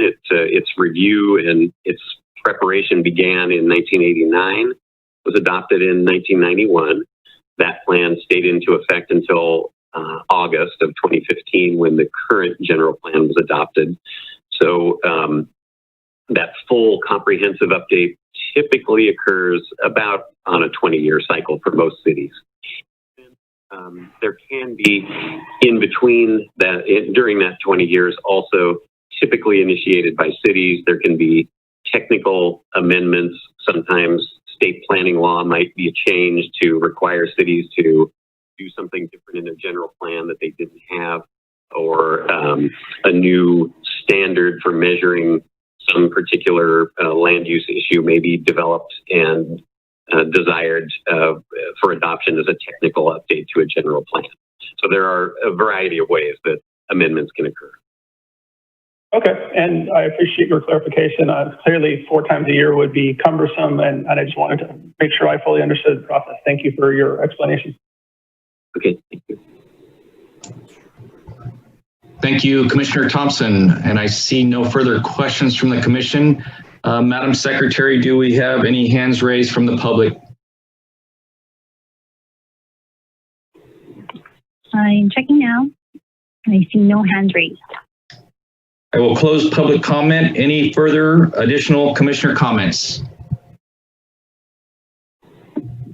Fred, thank you very much for your presentation. We appreciate it. Chair McMahon? Yes, I apologize. I do see the blue hand up now. Commissioner Lujan? Yes, thank you so much.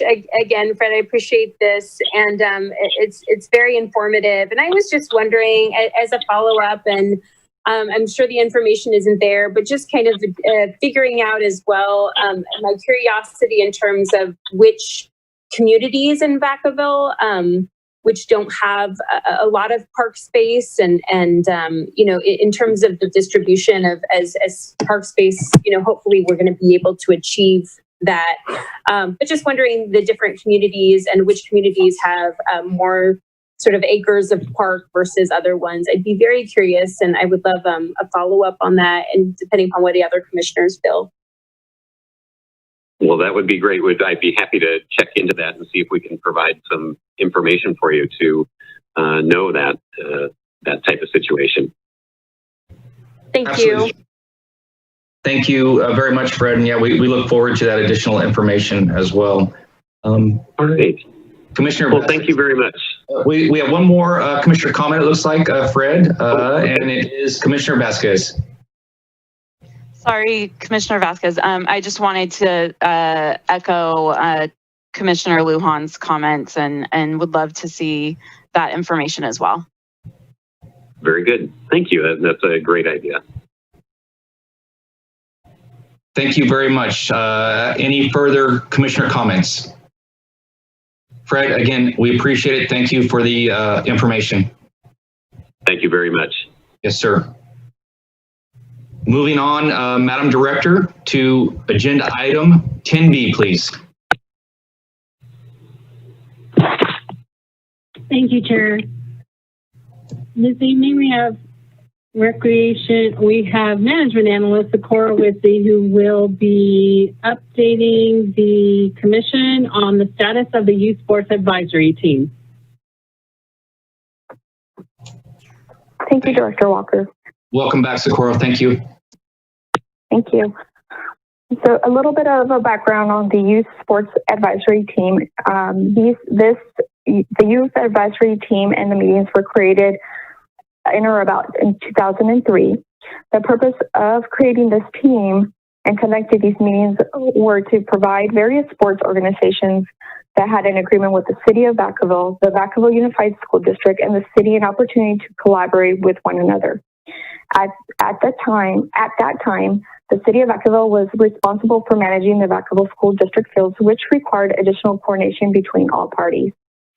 The Youth Sports Advisory Team would hold monthly meetings to discuss subjects such as field allocations, field access, field maintenance issues, field and league updates, and league operations. Through the years, there have been meetings that were not highly attended by leagues, and more recently we received feedback from majority that the meetings were not as effective as they had once been.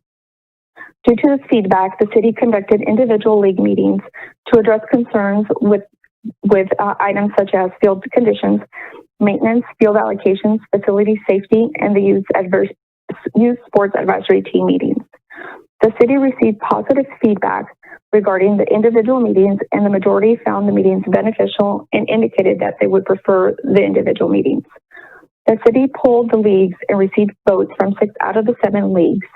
4 of the leagues voted for the individual meetings, 1 league was impartial to either method, and 1 was in favor of continuing with the youth sports advisory team meetings. In order to provide the leagues with a good customer service and a platform to continue to collaborate with the city, the following options are being proposed. To continue scheduling voluntary youth sports advisory team meetings for all leagues, and allow for the scheduling of individual meetings for those leagues who prefer them, or discontinue the youth sports advisory team meetings and schedule individual meetings to provide each league with the time for information sharing with the city. Therefore, the recommendation is that by simple motion, approve one of the options for meeting with the organizations who have agreements in place with the city.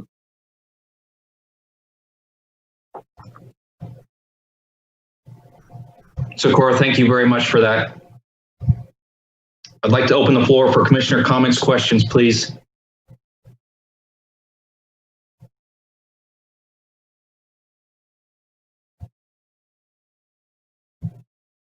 Commissioner Vasquez. Hello, Commissioner Vasquez. I had a question about the letter and the information included in here. I actually, as a commissioner and a former board member on a league, was not aware that YSAT was so old and has been in effect since 2003. So just want to commend the city staff and the leagues for that longstanding participation in as a group and as a collective. But the memo does state that YSAT meetings were not highly attended by all leagues throughout the years, and I'm just wondering if there's any data on this and if attendance has been collected throughout the years, and I guess what does that mean, not highly attended? You know, I think from my understanding of YSAT, there's only about 7 or 8 leagues. And also if you could clarify all the leagues that do participate in YSAT, and if you have any attendance data related to YSAT meetings.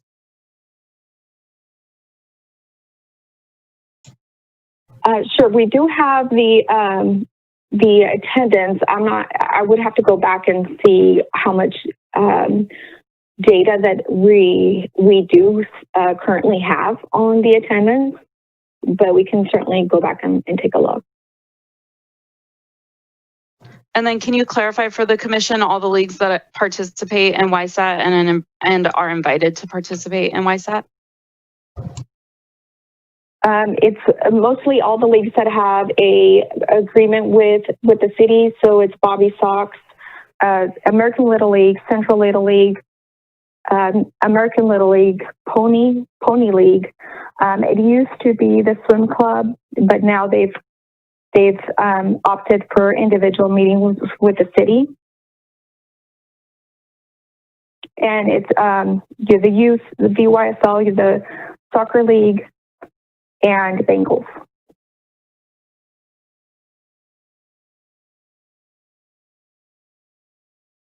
Thank you. And I just have one other comment, was that my understanding from the email that I recall was that the information was somewhat vague and unclear in terms of how the presidents were asked to vote on that.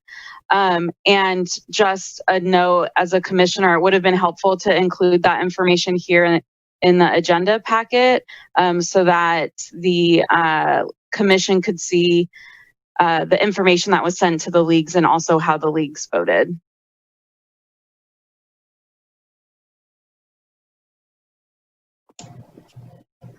Thank you, Commissioner Vasquez. Commissioner Thompson. Thank you, Chair. Socorro, thank you for your presentation. I appreciate your time and effort on this. I'm aware that your survey about the YSAT meetings with the leagues happened obviously before the COVID-19 pandemic, and I'm wondering, and I don't mean to put you on the spot because I'm sure you don't have any data on this, but what is your kind of gut feeling is would their perception change? It seems like with all of the uncertainty that we've all been dealing with the COVID-19 pandemic, canceling of recreation programs, canceling of field usage, that would have been a great forum to get all of the leagues together and communicate effectively to them. Do you have any feedback on that at all? No, I have not received any feedback on that. Okay. Just I'm confident it would change somewhat. It just seems like that would be a great format. So I just thought we should take that into consideration. Thank you very much. Thank you, Commissioner Thompson. Commissioner Leonard. Thank you, Chair McMahon.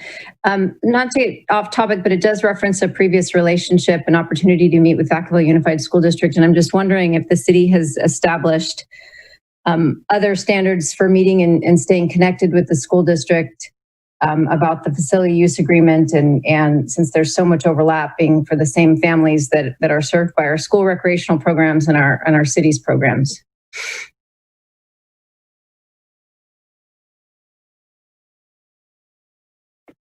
We currently do have an agreement with the school district for use of their fields for our internal programs. So we do have we had actually increase the credit between them using our facilities and us using theirs.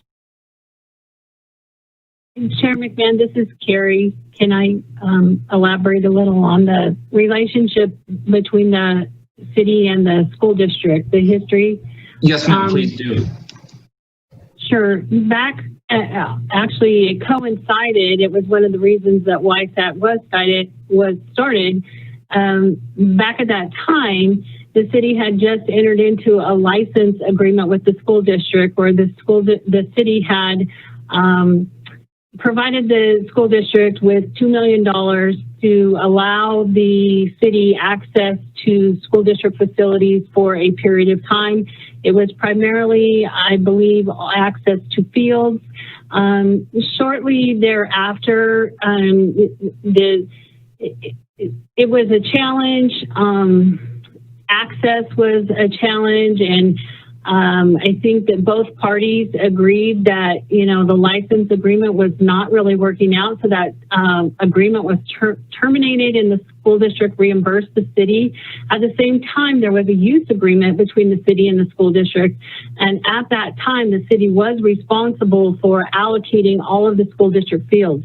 Since that time, the school district has taken that over and has their own, scheduling program now and reservation program. So everything is handled through the school district, by the school district. With regard to using each other's facilities, again, as Socorro mentioned, we do have a current use agreement. It's commonly referred to as the bank, where there is a certain dollar amount that is loaded into the bank annually, and it's for each organization to use the other's facilities and charged. The balance of the bank is reduced for those uses. Thank you, Director Walker. Sure. Yes, Director Walker, thank you for that. I just want to say as well that this new use agreement is working quite well with the bank. It has been a positive working relationship between the city and the school district. Perfect. I'm all for partnerships. I think it's absolutely beneficial to both parties, obviously. Commissioner Leonard, any further questions, ma'am? No. Thank you. Vice Chair Ramos. Thank you, Chair McMahon. Thank you. it sounds like there is still value in all of the leagues getting together to share information, get information from the city. Is a hybrid of 1 and 2 a possibility that on an ongoing basis, the leagues meet individually with the city, but on an as-needed basis, the city gathers all of the leagues together. Specifically thinking about this time of COVID, probably that's an opportunity to speak to everybody all at once. So is a hybrid of option 1 and 2 a possibility? Yes, Commissioner, or excuse me, Vice Chair Ramos, that is a possibility. So city staff has offered us 2 different options. That does not preclude us from coming up with our own option. And please let me make sure that that's okay with our city attorney. Does that check with you, ma'am? Yes, so staff has made a recommendation that provides for 2 options, but the commission on its own motion may opt for a different format or variety of meeting options with a 3rd or 4th or 5th separate motion if they so desire. Thank you. Any further, Commissioner Ramos, any further questions, ma'am? No further questions, but as a point of order, this is for Andrea. Is this an appropriate time to make the motion of a hybrid? With that said, I would like to hear public comment first. We will come back to Commissioner comments, and then I will be open for either one of the options or a new motion, if we can do that, please. If I may, Chair McMahon? Yes, ma'am. If Commissioner Ramos has another option, I don't know that Commission is prepared to entertain a motion prior to public comment, but perhaps if she wanted to express a 3rd option, it may be beneficial for the public to have that information before public comment is open. Okay, that sounds great. And Commissioner Ramos, if you would like to propose a new motion, I would be willing to hear that, please. I am proposing a new motion of discontinuing the YSAT meetings, allowing the leagues to meet individually with the city, while also allowing all of the leagues to come together with the city on an as-needed basis.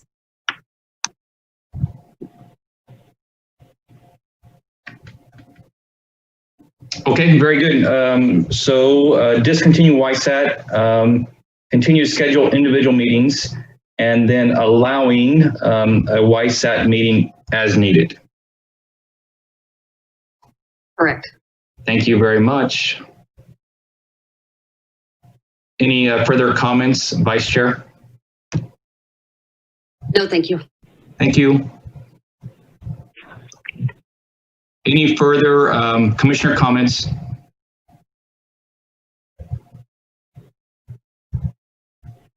Madam Secretary, I'd like to open the floor for public comment, please. Okie dokes.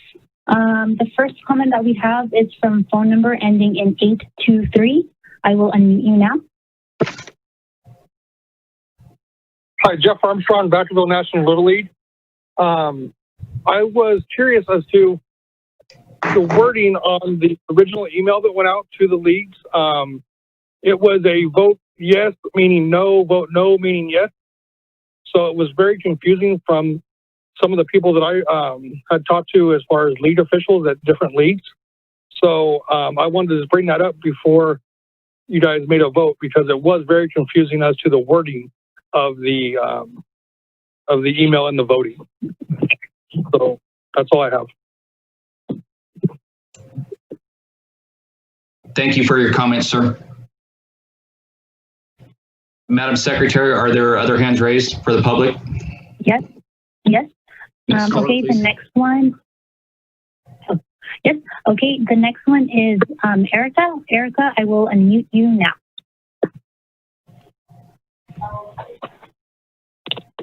Good evening, Erica. You have 3 minutes, ma'am. Hi, thank you very much, everybody.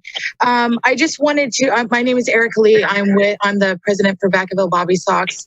And I wanted to actually agree with Jeff Armstrong with regards to the email that's dated March 10th from Socorro with regards to the YSAT meeting. Basically, it states, it's very oddly, it's oddly written as far as how you should vote, whether it's yes or no, and it can be misconstrued as far as the voting goes. So I think that if that could have been reworded, I think maybe that would have been an easier way for everybody to communicate that with their board and have a better understanding as far as how the voting was going on this email.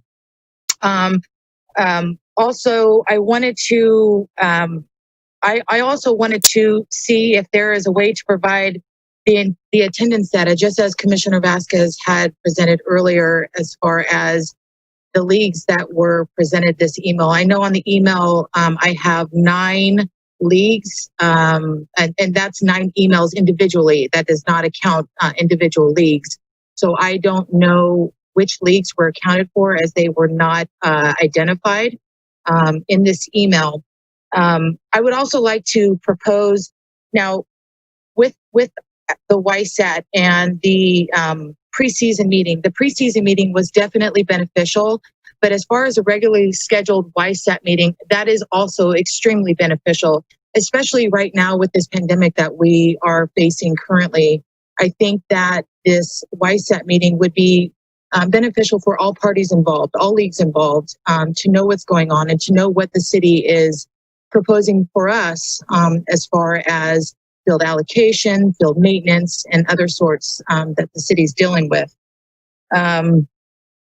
So I just wanted to bring that up. That, again, if we can keep the regularly scheduled YSAT meetings and the preseason meetings, was beneficial for Bobby Sox, and I'm sure with the other leagues involved as well. Thank you. Thank you, ma'am. Okay. Next, I'm so sorry. Next up is Mike F. I will unmute you now.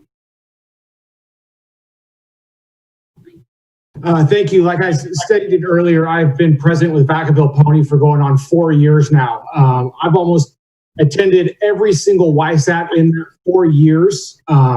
I would agree with Socorro. 90% of the time, it's 2 or 3 representatives from leagues, and taking time out of everybody's evening to be there. I feel that the productive way is the individual meetings with the hybrid to do it as the basis for a full league. It seems that sometimes the YSAT just turns into a session of complaining and nothing ever gets done. So with that being said, I'm fully on board with the hybrid session as well as the full league meetings when necessary.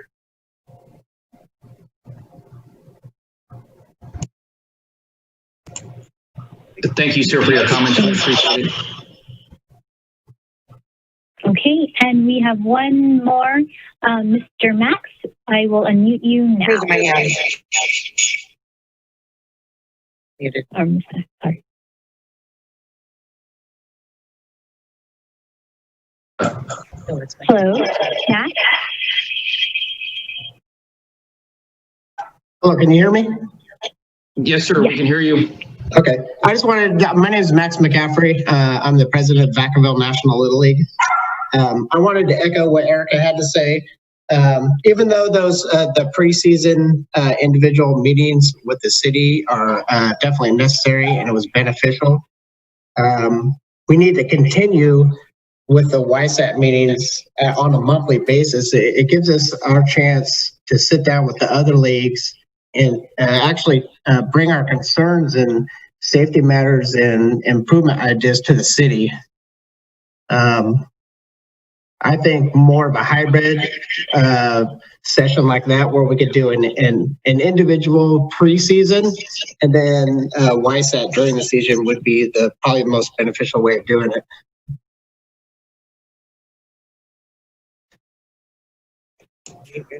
Muted. And thank you very much for your comments, Mike. We appreciate it.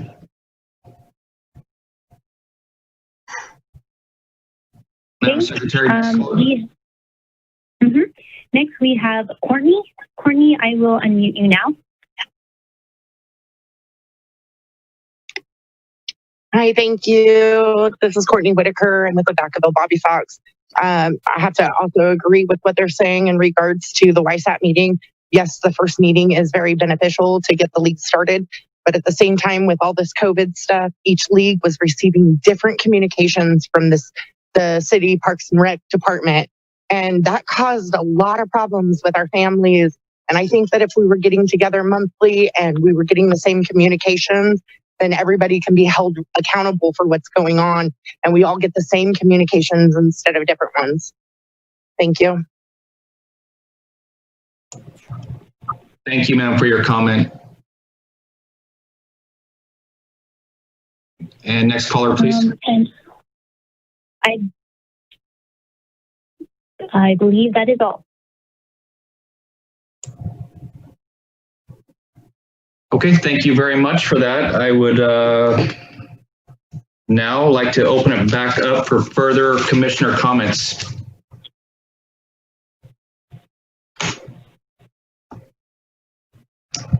Commissioner Lujan. Hi, yes, I just had a quick question too about the YSAT, the representative on as the commissioner who represents YSAT and brings the issues and concerns back over to the commission with each one meeting individually. Are they going to still be made aware of some of the challenges, or how just wanted to know kind of moving forward how that would be best addressed?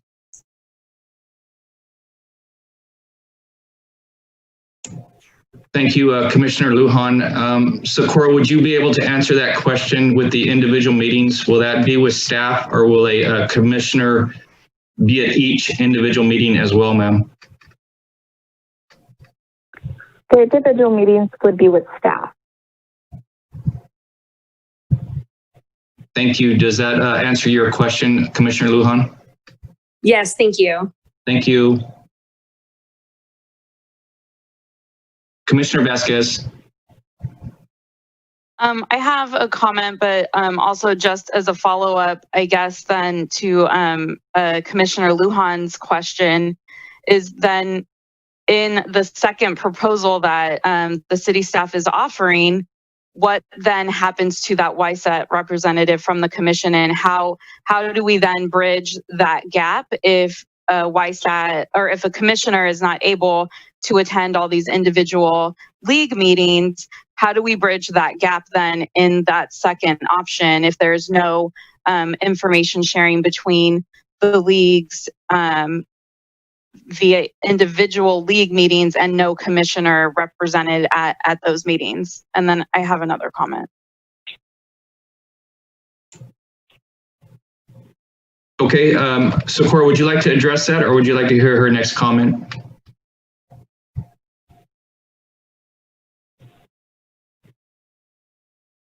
The next comment. Okay, go ahead, Commissioner Vasquez, with your next comment, please.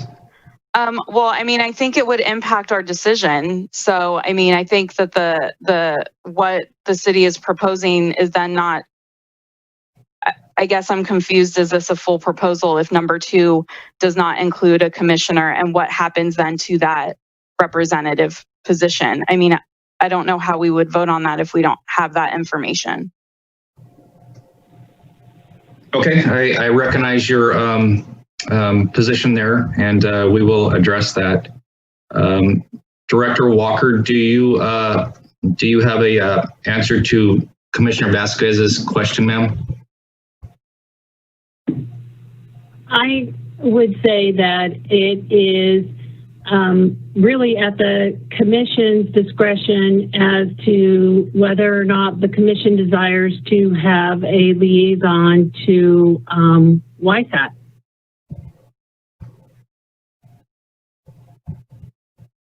Okay, thank you for that clarification. Commissioner Vasquez, does that answer your question, ma'am?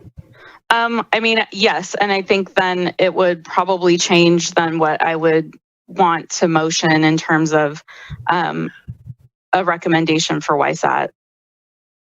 Do you want that now, or do you want me to wait for additional comments? If you have a proposed motion, it might be beneficial if we hear it now.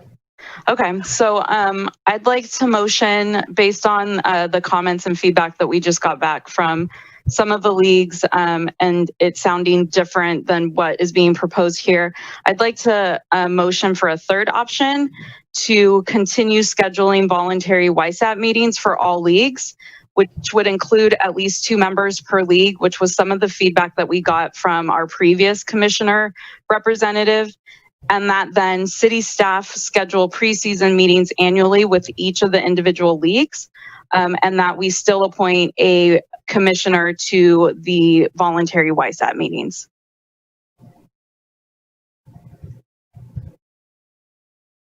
Okay, thank you for that. And we will come back to that as we get to that point. There are still some, it looks like some additional commissioner comments. Anything else, Commissioner Vasquez? No, that was it. Thank you. Thank you, ma'am.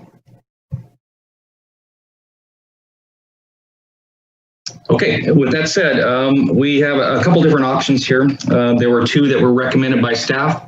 Vice Chair Ramos also gave us a third option, and Commissioner Vasquez did give a fourth option, and it was, I have to say, it was rather lengthy, so I would need to be a little more clear on that, Commissioner Vasquez.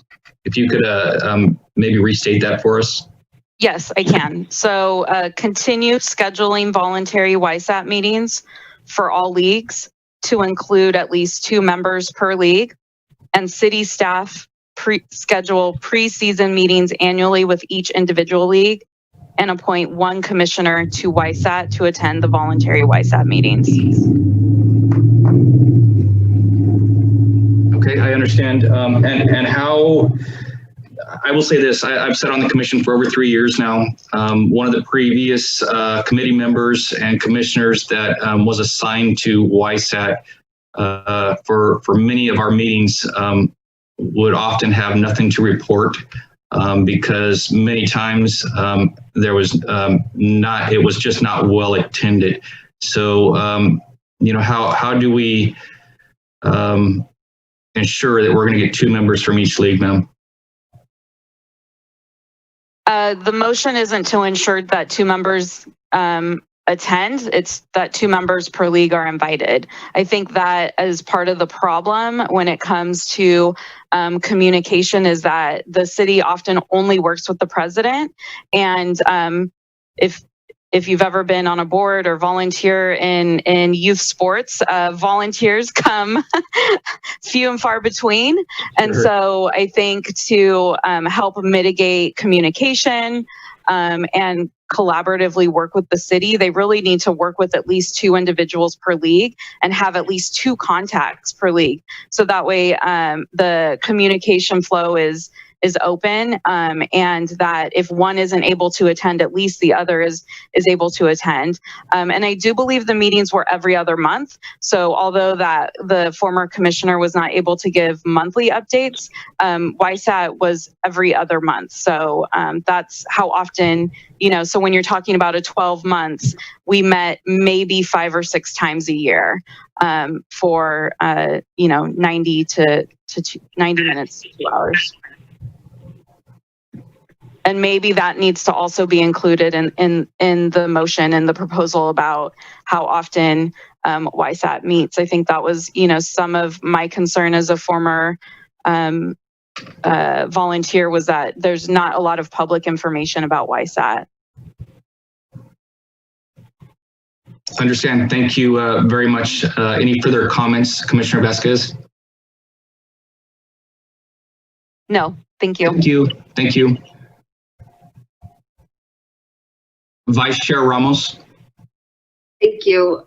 Just to clarify, I'm not seeing much difference between what Commissioner Vasquez proposed and option number 1. She has more detail in how the meetings would be conducted, but I think they're the same thing. I'm not sure that we need a third option there. Just looking for some clarity. Thank you. I think, sorry, this is Commissioner Vasquez. Just to clarify, my motion states that city staff schedule the preseason meetings annually and not allow each league to schedule, and not putting the onus on the leagues. As volunteers, the leagues are very, very busy dealing with hundreds of parents and families and children in their leagues. And so putting the onus on city staff to schedule those preseason meetings. So that's the difference. Hopefully I can repeat it again too if needed. Okay, thank you for that. Vice Chair Ramos, any further comments? No, thank you. Thank you. Commissioner Leonard. Thank you, Chair. I think it sounds like we're getting there based on a wide spectrum of feedback. I think it's more of a question. We've talked about monthly meetings, and then we talk about bi-monthly meetings. And so my question is, do bi-monthly meetings suffice, and can we clarify that we're not talking about monthly meetings for YSAT on an ongoing basis? Are we talking about bi-monthly meetings and then some preseason meetings? Thank you. And Socorro, can you answer that question, please? We currently schedule the meetings bi-monthly.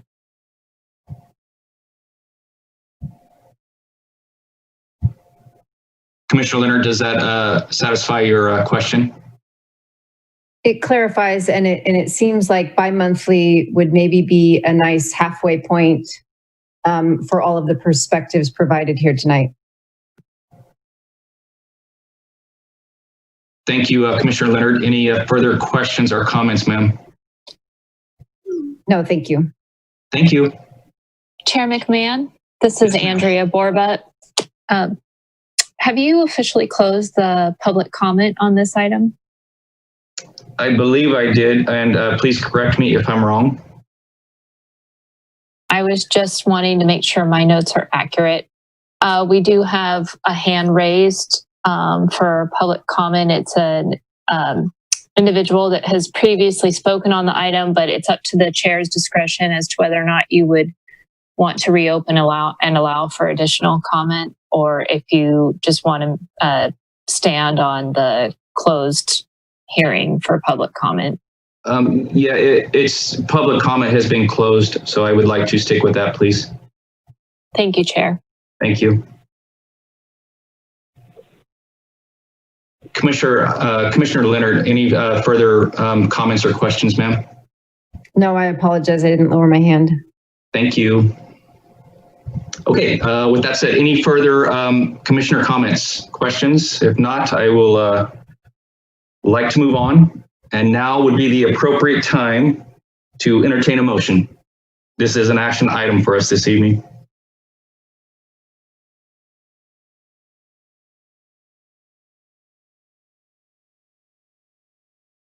Commissioner Vasquez.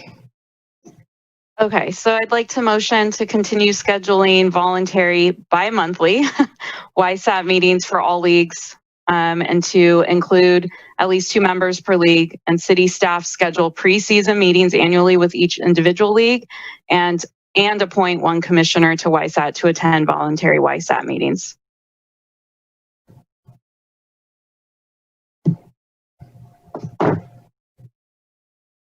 Thank you. I have a motion on the floor. Is there a second? Commissioner Thompson. I will second the motion, and further, I will volunteer to be the commission representative to YSAT if necessary. Thank you, sir. And we will address that when we get to that point. Thank you very much. So I have a motion by Vasquez. I have a second by Thompson. Now would be, let's see, excuse me, Madam Secretary, may we have a roll call vote? Yes. Commissioner Leonard? Aye. Commissioner Rucker? Aye. Commissioner Thompson? Yes. Commissioner Vasquez? Yes. Commissioner Lujan? Aye. Vice Chair Ramos? Aye. And Chair McMahon? Aye. Thank you. All right, very good. The motion is unanimous and it passes. With that said, moving on, Madam Director, if you would introduce agenda number 10C, please. Sure. This evening we have Recreation Manager Melody Ocampo and Recreation Manager Reggie Hubbard, who will be reporting out on the Parks and Recreation Department's COVID-19 recovery plan. Hi, good evening. Can everyone hear me? Yes, thank you. Welcome, Melody. Hi, glad to be here this evening, Chair, Vice Chair, Commissioners. It's my pleasure to be presenting our department reopening plans to you tonight. Tracy, next slide, please. Oh, and before I move on, I am going to be turning it over to my counterpart, Reggie Hubbard, towards the end of this presentation. So he's not just a silent participant here. He'll be jumping in soon. Okay, so our first slide here is our general strategy. What you see here is our overall strategy that we've applied to all our programming. Your packets include details on the CDC sanitation and hand washing standards that were incorporated into our staff training. And this is just kind of a highlight of some of the main points that we just felt like we should emphasize so that everyone is aware of what we are taking, the steps we are taking to ensure that there is safety during the COVID-19 pandemic. Next slide. So here we get into a little bit more detail specifically for our youth programs. We've adopted the Solano County COVID-19 Child Care Provider Guidelines. Those are those top bullet points that you see there. And we're reinforcing the hand washing there. You kind of see that twice because that really is the key from all the research that we've done to keeping folks from contracting the virus. And we've heard that echoed by the county as well as in our research. Next slide. So these are some of our preparations that we've taken. We are continuing to move forward with these preparations. Many of them have already been completed, such as prioritizing our program and facility allocations. That relates back to the limited number of participants that we can take into a program. We've really focused on our youth programs being offered solely as childcare programs. All our summer camps, we've limited our upcoming programming to those that we could classify as childcare. And one of the things that we're really getting into the meat of right now as we prepare to reopen on June 15th is our staff training. And we are also doing public notification by sending out social media blasts. We are going to be sending out an email blast probably tomorrow or Friday. And just continuing, we've updated our website, so we're continuing to put out that information to the public. Next slide. So what you see here, you'll note the title references stage 1 to 2. As I believe many of you know, the governor has established 4 stages of reopening the state. We took that roadmap and categorized each of our programs into each stage.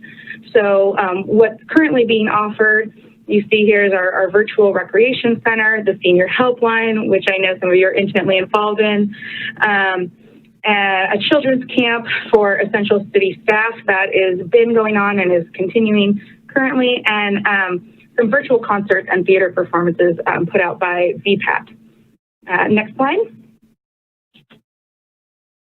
So coming soon, starting on June 15th, we'll be offering modified versions of our summer camps.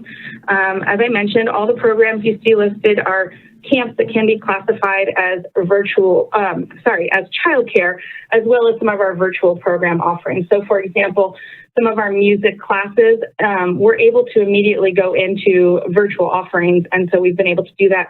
Our French instructor has continued to offer virtual programs. Organizations such as National Academy of Athletics that does some of our sports instruction. These contractors have been able to continue on with some of their programs through virtual means. And again, as we are phasing into our reopening, we are focused on programming that can be classified as childcare. Next slide.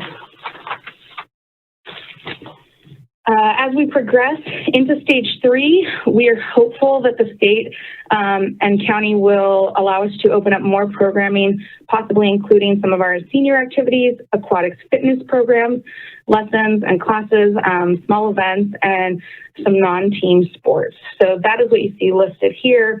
You know, I think we all know as things progress, things seem to be changing day by day. Sometimes it feels like hour by hour. Honestly, sometimes I feel like it's minute by minute. So we're just trying to keep up with that. These are all just rough predictions based on the information that we know right now. Next slide, please. So as you can see from this slide, we offer a wide variety of programs. And again, while we know that during COVID, the state and county guidelines and restrictions are changing on a regular basis, we are really hopeful that we'll be able to progress and get more and more into bringing the programs that you all know and love and that we are really excited about offering to our community and hope to bring back. I mean, some of those include some of the things that Christian touched on earlier this evening. And so we're just hopeful that we are going to be able to do that in a safe manner so that we can get back to just community recreation. Next slide. So stage 4, this is the end goal. Reopening of our highest risk activities and programs. The concerts, unfortunately, we have canceled all the Creek Walk events through July. But when we get into stage 4, we're hopeful that we will be back to business as usual. So that is, you know, when Open Swim might be able to come back. Team sport play and some of our drop-in programs. We are really looking forward to this. And as none of us know when that date will be exactly, there are obviously still decisions to be made whether or not we will even be able to offer Creek Walk concerts in August. And, you know, what the future of the pool holds is still to be determined. So we are communicating regularly with the county and looking to the state for guidance in those areas. And we're also talking regularly with our fellow counterparts in other park and recreation departments. We're talking on the county level, state level, and even national level so that we can hopefully get as much information as possible so that we can bring that and incorporate it into our plans and really just be prepared so that when we do have clearance from Solano County health officials to reopen these programs, we are prepared to do so. And we're also, you know, ready with plans so that we're able to train our staff to reopen. And on that note, I will turn it over to fellow Recreation Manager Reggie Hubbard to discuss facilities. Next slide. Can you hear me? Hello? Yes, Reggie, we hear you. Oh, perfect. So when we do open, these are the facilities that we will be using. Each facility has its own sort of nuances that we'll be addressing as we open. And I don't want to go through each and every facility layout, but I just wanted to give the commission a visual of what things will look like once we do open. And I'll use the Ulias Community Center as my example. So next slide, Tracy. So this is the Ulias Community Center layout. And with this layout here, we can offer 3 separate camps at the Ulias Community Center. And what we're trying to do is, of course, abide by CDC and county guidelines and keep all the campers separate. So each camp will have its own separate entrance and exit and own separate check-in areas just to make sure that we're keeping the kids separated. In addition, each separate camp will be using their own individual restrooms. So the facility is large enough where we can separate the restrooms just for contact tracing. If a kid gets sick, we know which restrooms they were using, which stalls, etc. and it doesn't show on this particular layout, but the conference room down on your far right will be used as a quarantine area. The county is saying if you're opening camps and such, that you need to have an area if a kid or a staff person gets sick, that you can quarantine them for a while until the parent comes and picks them up, et cetera. So we have that as well. So staff has done a good job of, putting this together and making sure that we're following all the guidelines and able to open our camps. Like I said, each facility has its different set of nuances and issues, but I think we did a good job at all of our facilities to make sure that we're following the proper protocols. We also we're going to attempt to do at some of our facilities, a side note, car drop off instead of having the parents come in and drop their kids off, just to reduce that amount of contact. So next slide, Tracy. So actually, if we needed to, we could run 5 camps at the Ulatis Community Center. We have enough room there to run 5 camps. The difference with this layout is we have 2 entrances and exits in the rear of the building, because there is an area in the back of Ulatis where cars can drive through. So we would be able to break it down into 5 different camps and still maintain that 6-foot social distancing with the maximum amount of kids, 10, the ratio will be 10 to 1 in each camp. The big difference here as well is there will be 2 camps that would share a restroom, but we have enough stalls in the lobby restroom to mark the stalls where the same camp is not using the same stalls. So we had to get pretty creative with this particular setup, but to start camps on the 15th, we'll only be using the 3 camp setup. But if we needed to go to the 5, we're able to do that. Next slide, Tracy. In addition, the registration area has been set up. This is not the most up-to-date picture, but we did open our registration up today, and it worked really well. But we do have the social distancing decals on the floor that are 6 feet apart. So this picture was taken probably a week or 2 ago, but we do have the decals where everyone that comes in is able to social distance properly as they're registering for classes. And so we've worked that out as well for our registration counters. Next slide, Tracy. This is the Three Oaks Community Center layout. It's the same premise where we try to give each camp their own separate entrance and exit. That way there's less interaction. The issue that we ran into with Three Oaks is that it doesn't have as many restrooms as the Ulatis Community Center. So we were still able to work it out. But here, once again, we would need to mark the stalls in each restroom and allow the camps to be designated specific stalls for each camp. So it's still able to work. And actually, this is a work in progress. We have to the 15th. This has even been tweaked as of yesterday. We had to tweak it to an extent to allow for some changes because of staffing issues. I know our ratio is 1 to 10, but it's tough dropping kids off and having staff run them back into the room and so on and so forth. So we're still trying to work out the Three Oaks plan, but this sort of gives you an idea of where we're headed with making sure we're abiding by all the CDC rules and guidelines. Next slide, Tracy. This is the Three Oaks registration area. Like I said, we opened our registration up today, our physical registration, and this one does have the decals on the ground. They did a good job today taking registration. As you can see, the decals are 6 feet apart. We didn't get a rush in today. We're trying to push more folks to register online, which is helping. But we did have some folks physically come in and register their kids for the summer camps today. And this layout really works. So this layout will also work when we have the camps in the building as well. So, we're gearing up and we're getting ready. But as I said, these things change every day. And these things may be tweaked a little bit, but overall, these are the sort of layouts that we're working on as we move towards June 15th to open our camps. Next slide, Tracy. Oh, okay. That was it. So Melody or I can answer any questions you guys may have. Melanie and Reggie, thank you very much for that. I know it can be frustrating with daily changes, in fact, hourly changes, and I absolutely appreciate your team and the positive outlook. You guys do some great work, and we appreciate your efforts. And with that said, I will open it up to commissioner comments. Commissioner Lujan. Hi, guys. Hey, thank you so much. I know it can't be easy putting something like this together, as it's the first time for all of us going through this, and a lot of flexibility, a lot of changing. And I know also a lot of fear in terms of liability, opening things up, and just wanted to also, I know as some of the other concerns, I think with other cities too, not brought up a lot, but like, is it Legionnaire's disease or something where because of unused facilities, like the water could sit in there if it, or, you know, because it's being unused, the water has been sitting there.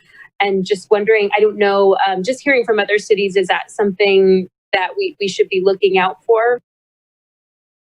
Well, I can speak to that, and I know a lot of other cities may have closed, but our department, we didn't close down.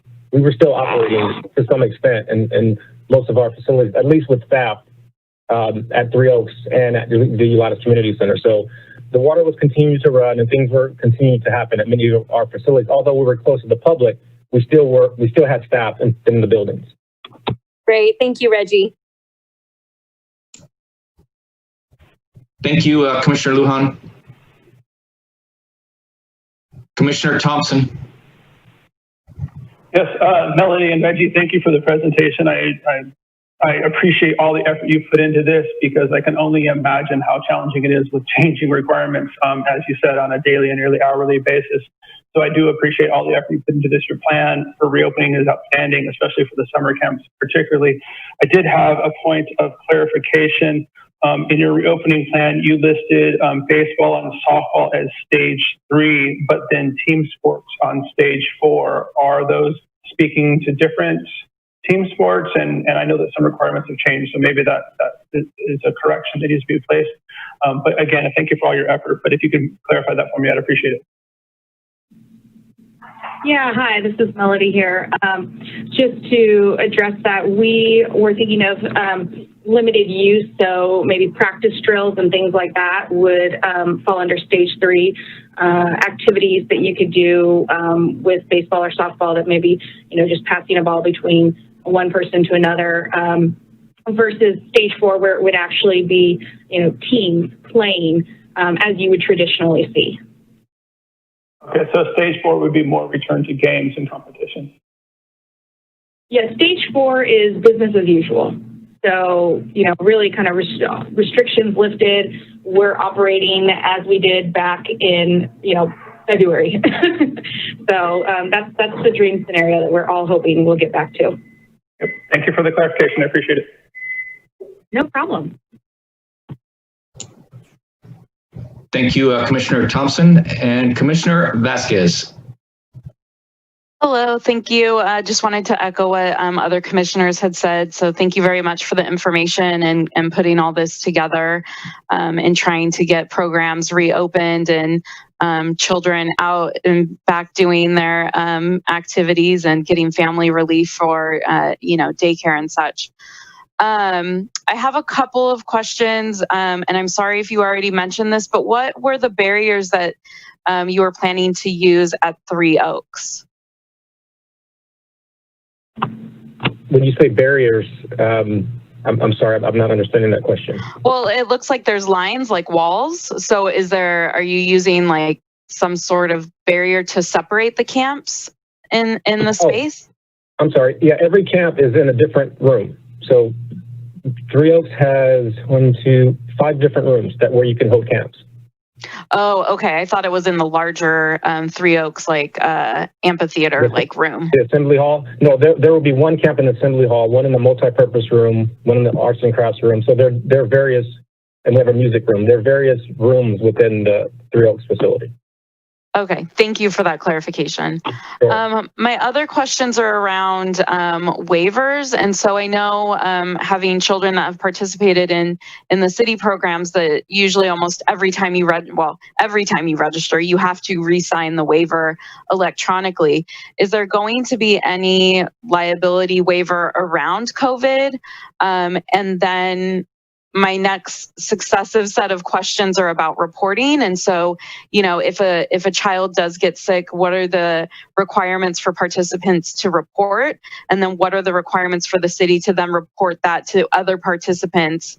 And I guess without violating HIPAA, I mean, I have no idea. And then kind of trickling down to employees and employees having to report COVID. And if it was, a rec leader, how do you then communicate that out to your families in a specific camp or program? Reggie, would you like me to field that question? This is Andrea. Absolutely. Yeah, because I know we're working with our legal department on the waivers and the reporting requirements. So I'll let Andrea take that. So we've already made some adjustment to the waiver that we have participants sign at registration. And then we're going to have a separate waiver that identifies the risk related to transmission of COVID-19 that explicitly will put participants on notice at the beginning of the programs. So, and then, so that's kind of what the city is doing to, one, inform the public and participants, but also to mitigate exposure for any infection that could occur just as a result of people coming together. And then on the notification, of course, if we have any knowledge that one of our participants or one of our staff members has tested positive, we are required to follow the county protocol and report that to the public health officer who will conduct the contact tracing that they're required to conduct to monitor the transmission of disease. As part of the requirements for us reopening programs, we do have to follow state and county guidelines regarding pre-participation symptom checks and temperature checks. So the way that the city is accomplishing that is we are keeping that information individualized and private. If we do have a confirmed case, other parties will be notified, but specific identities of, who may have contracted the coronavirus will not be disclosed, of course, because that's your private information. So, it is a constant balance between protecting the public health, respecting people's right to medical privacy. And so we've been working really hard to ensure that we have all of that in place and that we're meeting our legal obligations and keeping our kids safe when they come to participate in the programs. Thank you so much. That was very helpful. Thank you for that, Andrea, and no further questions for Commissioner Vasquez? No, thank you. Thank you. Okay, any further Commissioner comments or questions? Okay, Madam Secretary, it looks like we have a hand raised from the public. I'd like to hear public comment, please. Okay. Erica, I will I think you might be unmuted already, Erica. Now I am. Okay. Can you hear me? Go for it. Yes. Okay, so I had a question with regards to the slides that we just reviewed. I believe it was Ulatus and Three Oaks. I wanted to ask with regards to this this plan. I heard and noticed that there was a quarantine area as well as an isolation area. And with as many nephews and nieces that I have that are involved with the community and their various programs that you guys offer, is this going to be disclosed to the public as far as having these isolation and these quarantine areas? And how is that going to be determined if a child needs to be isolated and quarantined? And why would they not be required to return home rather than being in a secluded area if at all just by themselves or with other various children that could possibly be infected or are showing signs. One other thing that I wanted to ask, this is item number 2, and this was to Commissioner Diocampo, I believe. She had stated that stage 4 was the softball and such would be available. But on the agenda, I'm looking under stage 3, it states all sports, which is karate, basketball, ice skating, t-ball, soccer, baseball, and softball, and various other sports. But I wanted to kind of clarify as far as her communication that was delivered moments ago. Thank you. Okay, I'll address the quarantine question first, and I'll let Melody address the stages. But the quarantine area, one, it's a requirement of the CDC to have or the county to have a quarantine area, and we don't anticipate that if someone gets ill during the camp, that they would be there for a long period of time. We would just have to separate them from the other kids in time for their parents to come and retrieve them. So that's what it's for. It's a requirement.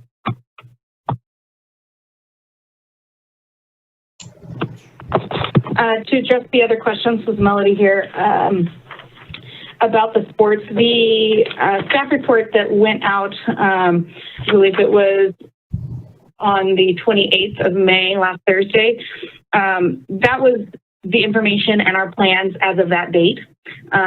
As we've mentioned more than a few times, those things are changing all the time. So that's why you see a change in some of the categorization that was done with program areas of the various stages. Reggie and Melody, thank you for that clarification. Madam Secretary, are there other public comments on the line? There is none, Chair.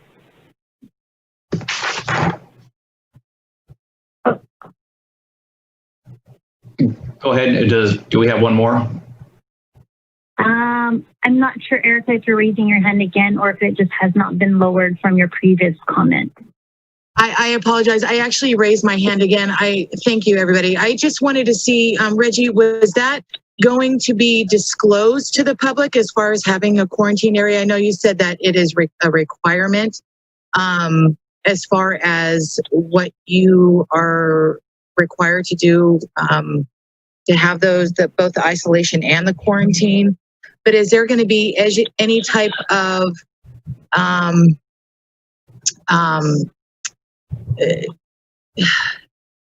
can't think of the word I'm trying to say. Are you guys going to be not testing the kids? Are you going to have the digital thermometers, anything to try to avoid having the children that have come in with possibly fevers and or the runny noses and or any of the other symptoms that could possibly have been affected by the COVID-19?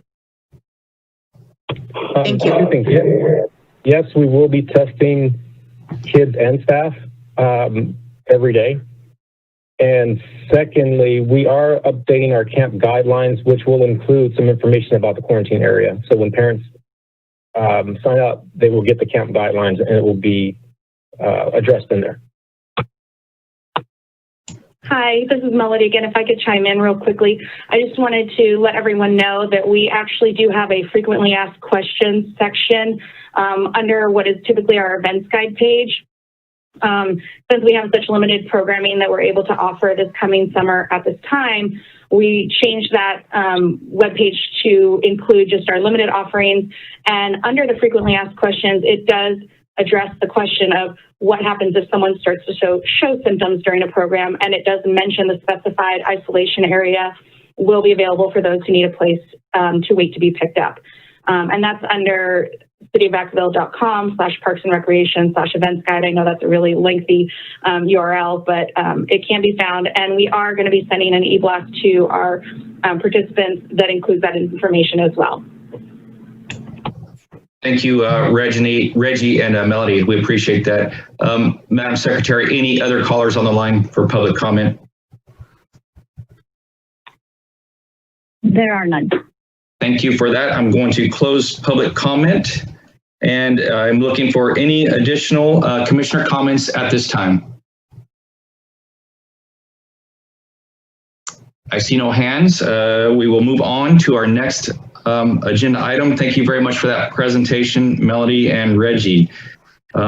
Madam Director, we are now at agenda number 10D. Thank you, Chair McMahon. Yes, this item is simply requesting the Commission to take action to reinstate the August meeting since the Commission did not meet in April or May. There's some time-sensitive things that we are hopeful will be coming to the Commission, and so we feel pretty strongly that we need to hold an August meeting after all. Previously, earlier in the year, Commission had voted August as a vacation month, and we are just requesting to reinstate that month, the meeting for that month. Thank you. Thank you for that. I will open the floor to commissioner comments or questions.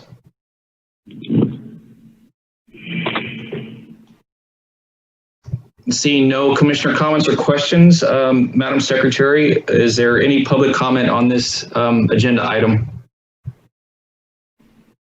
Checking now, Chair. There are no. I apologize. Oh, okay. Vice Chair Ramos, would you like to make a comment, ma'am? I was moving right into the motion. Oh, okay. Well, you beat me to it, and let me reassure there was no public comment. Is that correct, Tracy? There is no public comment, Chair. Thank you. We will close public comment. Before we get to the motion, I just want to give the commissioners one last chance for additional comments. I see none, and now would be an appropriate time to make a motion.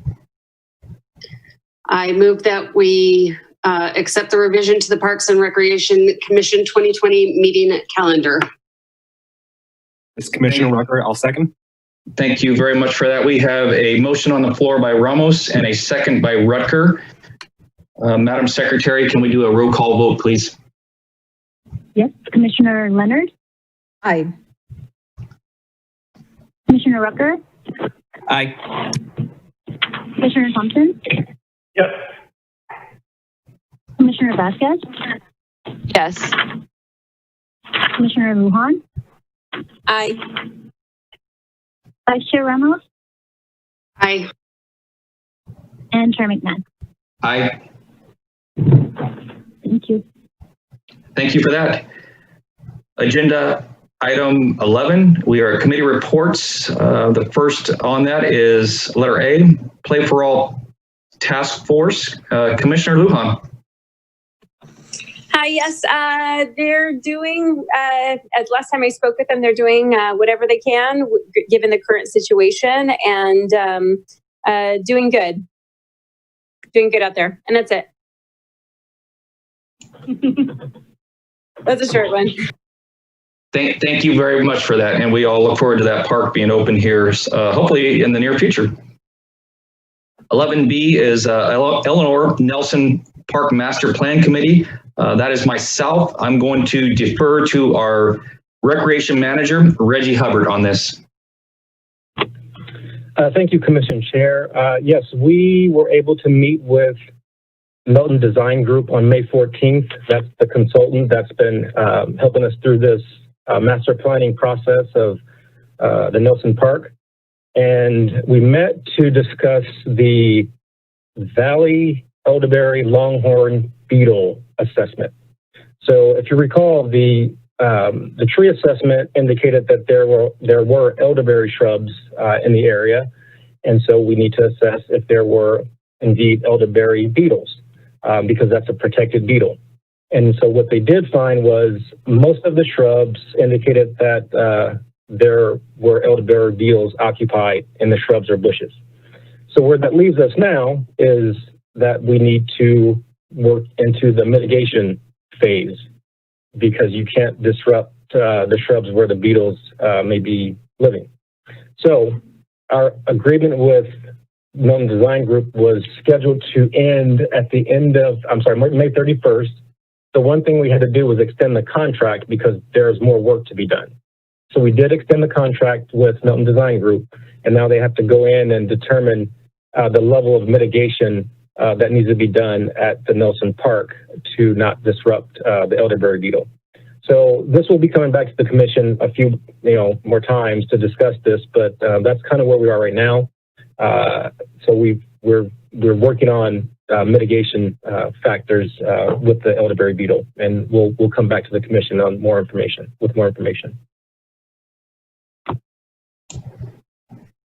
Thank you very much for that update, Reggie. We appreciate it.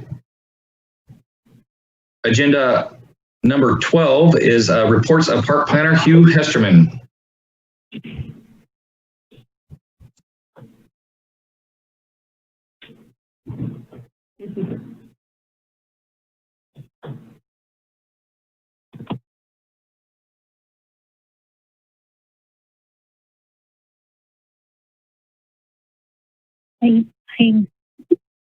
Chair McMahon, I actually don't see Hugh on. I can hear Hugh, but you guys can't. Is he muted? Tracy, I see him under the attendees. Oh. Yes, I see the same. Gotcha. Do we need a second to see if we can correct that, Tracy? Let's see. So I unmuted Hugh. Can you go ahead and talk? I unmuted you. We should hear you now.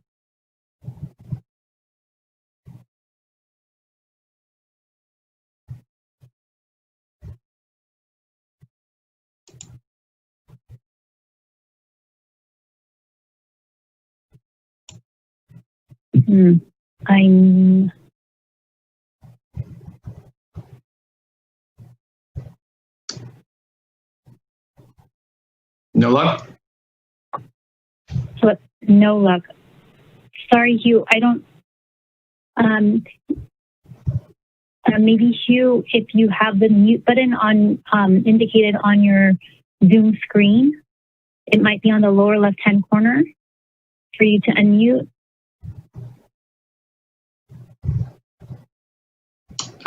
He says he's unmuted. He can hear us. We just can't hear him. Tracy, I do see him in the attendees. Is there another process for that? Can we send Hugh a link? Because I think he has to join with the link that as a panelist. Because the link as a panelist is different from the link as an attendee. Right. So I can't come out of this screen here. I will try to do it with my other PC. But yes, Hugh, if you can hear us, if you can find the link again from zoom.us, that will enable you to come on in as a panelist. And I'll try to get that to you if I can again. Tracy, do we need a few minutes for that, Tracy? Hello? Hello, this is Commissioner McMahon. Who's on the air or who's on the line? I'm sorry. I thought I heard Hugh. No, that was Reggie.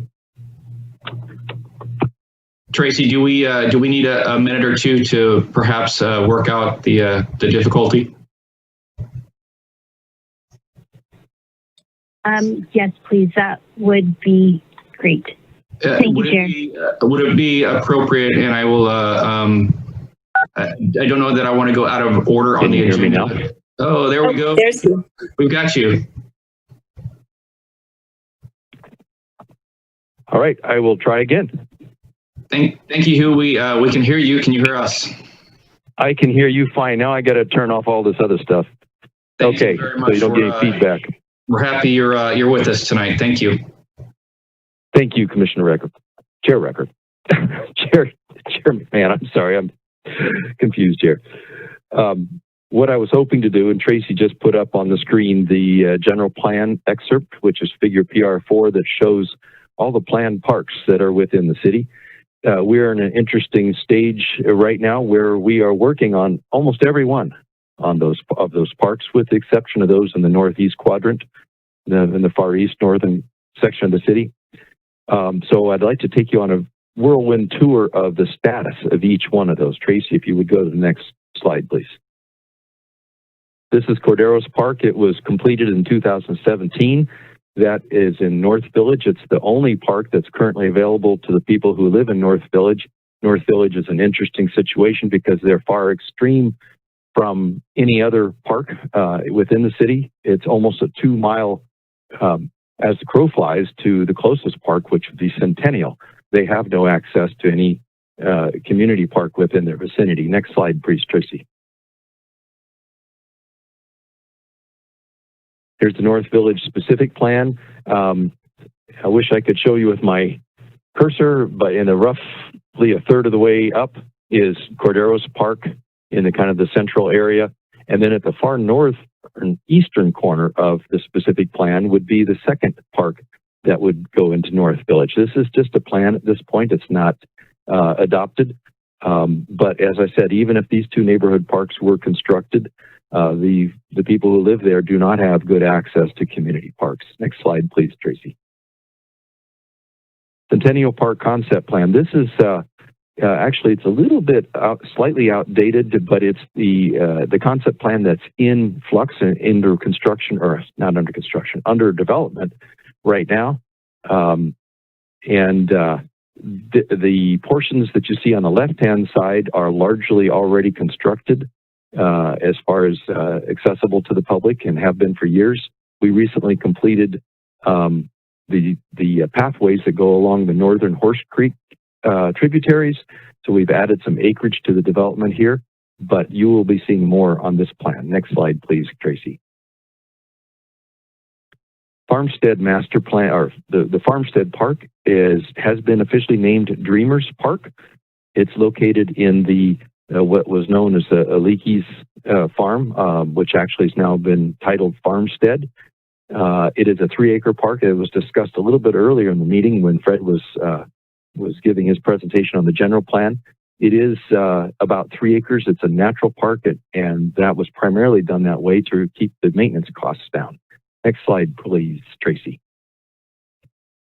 Nashua Park, again, recently officially named by action of the City Council in January. It is the neighborhood park located in the Brighton Landing subdivision. It is under construction currently, probably will be available for public use in the fall.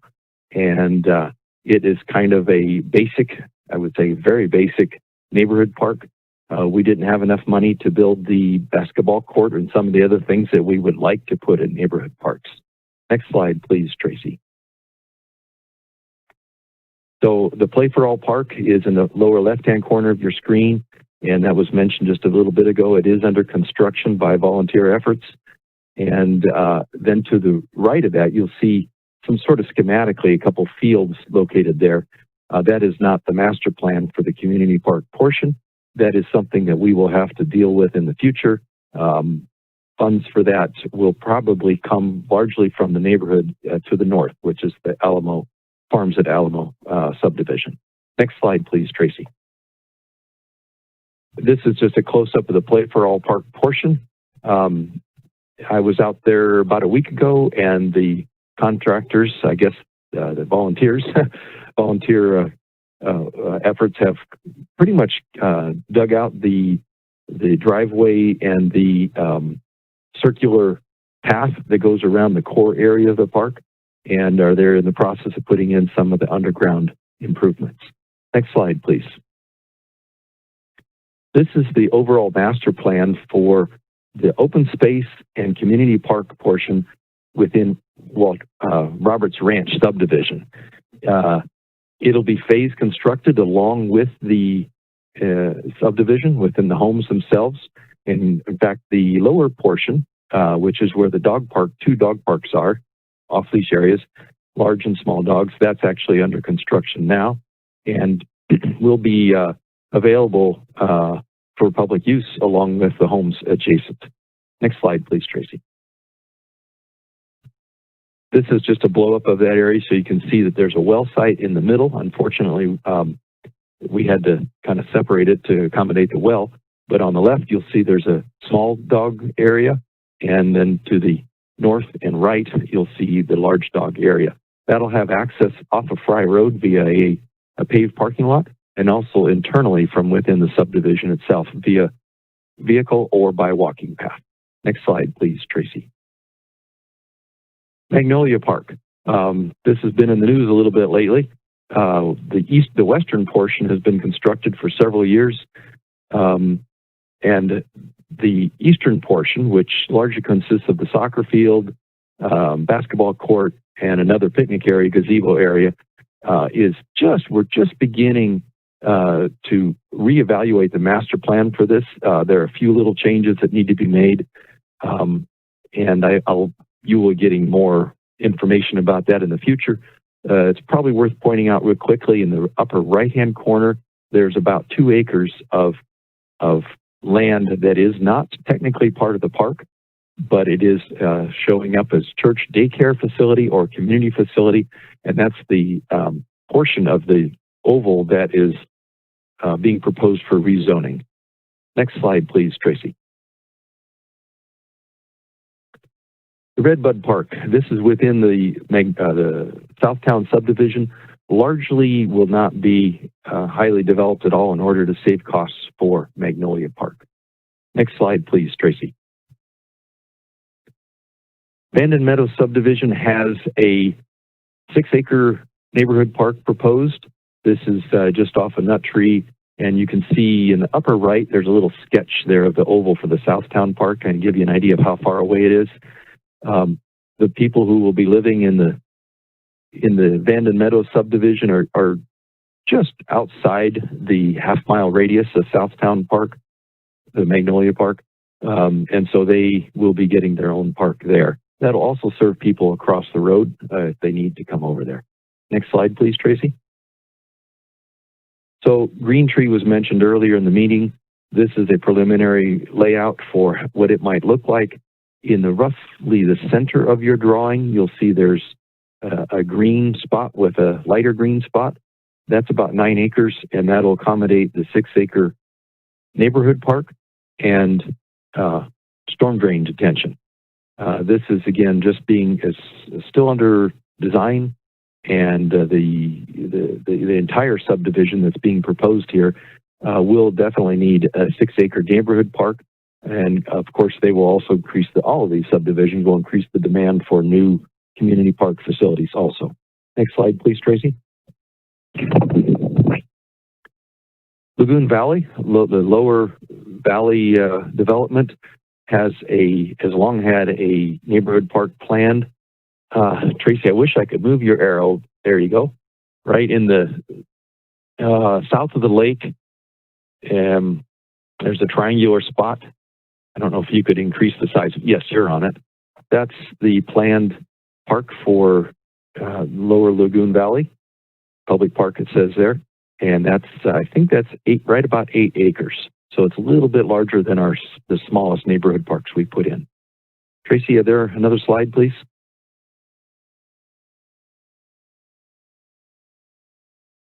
That's a cue. Can you go to the next slide, please? Oh, that's the end. That's it. Okay, great. So I hopefully left enough time for any questions. We will revisit all of these things in more depth, greater depth at future meetings, I'm sure. But I wanted to give especially the new commissioners a kind of a real quick view of all the different parks that are under different stages of design and construction. I'd be happy to answer any questions.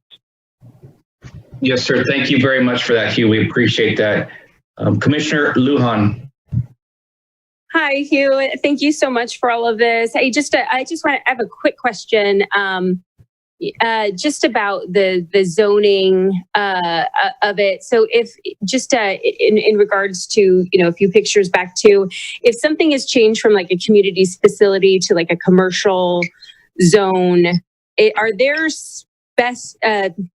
if there's zoning for commercial by a park or by a school or anything like that, there's some concerns that are getting brought up in the community.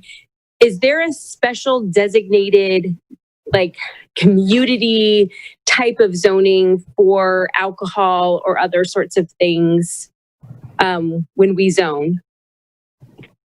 So, and I know this is off the agenda, so we can, I can follow up later too, if that's your preference. I can provide a real quick answer. Basically, yes, they can condition anything that's to be zoned differently than it currently is. It can be conditioned to prohibit something, say as, for example, alcohol sales.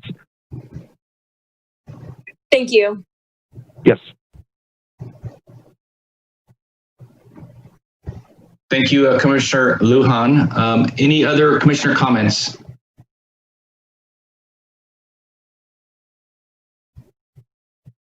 Okay, well, thank you for your presentation, Hugh. We appreciate it. You're most welcome. Thank you. Thank you, sir.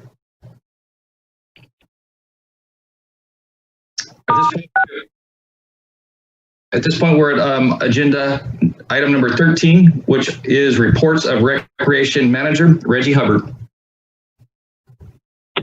Thank you, Commission Chair. I only have a few things to share with the Commission tonight. We did hire and bring on our park ranger who started on Monday. His name is Justin Salvo. We got him from the city of Marin. He was a part-time park ranger assistant with the city of Marin, and he started with us on, like I said, on Monday. So he does come to the city of Vacaville with some experience being a park ranger, which is great. His main area of responsibility will be Lagoon Valley Park, although he will be seeing and doing some minor enforcement in other parks as well. We haven't, of course, thrown him to the wolves quite yet because with this pandemic, our parks are inundated with use right now, which is great. But we need to get him trained before we put him out there. And the police department has offered to do some training with him. So you should see him out and about in the parks, like I said, more specifically at Lagoon Valley Park. So we're happy to have him on board, and maybe we'll bring him to one of the commission meetings and let him introduce himself. The second thing is we are recruiting for a couple of vacant recreation supervisor positions. We have interviews next week. So we will be happy to get those positions filled hopefully here soon because staff are stretched pretty thin. So we're looking forward to that. And lastly, I would just like to thank Chair McMahon for securing another large donation for our senior food assistant bank over at the McBride Senior Center. We were set to run out of funds for that particular program on June 15th. And Chair McMahon came through and got us a $2,500 donation. And we really, really, really appreciate that. It'll get us through a little while longer until we get additional funds. So thank you for that. Much appreciated. I'll answer any questions if you guys have any. Thank you very much for that, Reggie. We appreciate it. Commissioner, comments or questions for Reggie? Commissioner Vasquez? I actually had a question about the Nelson Park master plan backup and committee reports, but I wasn't sure if there was commissioner comments or questions at that point. I don't know. Can I ask it now since Reggie's on the agenda right now? Yes, please. Go ahead and state that again. I'm sorry. I don't know what's going on. That's not me. So I had questions about the Nelson Park master plan, and there wasn't an opportunity for commission comments during committee reports. So I just want to make sure I can ask it here. I do apologize for that. Let's go ahead and finish with Reggie first. Do you have a question for our recreation manager, Reggie? Not based on the updates, just questions about the Nelson Park master plan. So I wasn't sure if I could ask Reggie now, but I'll defer to you. Okay, thank you. Reggie, thank you very much. I do apologize for that, Commissioner Vasquez. And I will go back to Hugh if he is still on the line. I am. Hugh, Commissioner Vasquez has a question regarding one of the master plans. If you don't mind addressing that, I apologize. We're going a bit backwards, but if we can address that in a somewhat quick fashion, please. Sure. I think that actually was the master plan. Nelson Park was under Reggie's report, so I would suggest that he address the question. Perfect. Reggie, we're right back to you, and if you can address the question, please. I can if I hear the question. All right. Okay, Commissioner Vasquez, please go ahead and state your question again. Okay, sorry for all the confusion. I guess we're all new here. I just had questions about, so I know you had talked about the beetle stuff, but I remember a few commission meetings ago, you had mentioned that there may be potentially starting the small mini socks field that was going to be in the back corner. And I don't know if you have a status update on that. No, that mini field wouldn't start before all of this master plan work is done. That would, if one wouldn't go without the other. We need to master plan it first. So if I said that was going to start soon, I must have misspoke, but no, we'd have to get through all of this first. I think what I may have said, we could phase the work. So if we couldn't do some of the work and if we didn't have the funds to do some of the work on what I would call the east side of the park, and we would more focus on where the mini field is, because there is grant funds for that, and we would want to start on things that could be funded. I won't say easily, but could be done quicker, I should say. Okay, thank you for the clarification. I appreciate that. Sure. Thank you very much, and I do apologize for the confusion. Any other commissioner comments or questions for Reggie? Thank you very much, Reggie. We appreciate it. Chair McMahon? Yes, ma'am. Hi, I just wanted to state that we do have a hand up from an attendee. Let me know if you would like me to unmute her. Yes, please. Okay. Erica, if you're on the line, go ahead and unmute. Thank you very much. I wasn't sure if I kind of wanted to ask a question with regards to the Nelson Master Plan as well, if that was open for questions. We will listen to your comment, but it's not open for questions at this point. But I would like to hear your comment, please, our question, and we can address that with staff at a later time. Okay, absolutely. My concern and my comment is, as far as the exterior of Nelson has been proposed, I do know that various other fields have been having different types of improvements. And I just wanted to kind of reiterate, as far as the interior, I know the exterior has been addressed and they're dealing with the various beetles and the shrubbery and the trees. But I wanted to really make a point as far as the interior and the asphalt on the interior of the fields. This is a huge liability. I don't know, Chairman McMahon, if you've been out there yourself to visually look at this, but there's dips in the asphalt. There's the asphalt is starting to fail. And I know we've brought this, and I apologize, I'm speaking on behalf of Vacaville Bobby Sox. I know we brought this to the attention when the Nelson Master Plan was being brought up. And I know they're working on the lighting, but as far as the asphalt is being done, I would think that would take priority rather than the exterior of the Nelson Plan. Just because of the fact that we do have regular registrations that do take our season, and we've got many families, children that are out there walking around if they have their bikes or whatnot. But I would just hope that would kind of take priority rather than having a water park and implementing the different improvements on the exterior rather than the interior, the asphalt and the fields. And again, I know, again, that the other various fields are having improvements, and I would just like to make sure that this is also being noted down as far as liability issues with regards to the asphalt. I think that's highly important rather than the exterior. Thank you. Thank you for your comment. They are recognized. We appreciate it. And we will close public comment at this time. We are now at item 14, which is reports of Director Kerry Walker.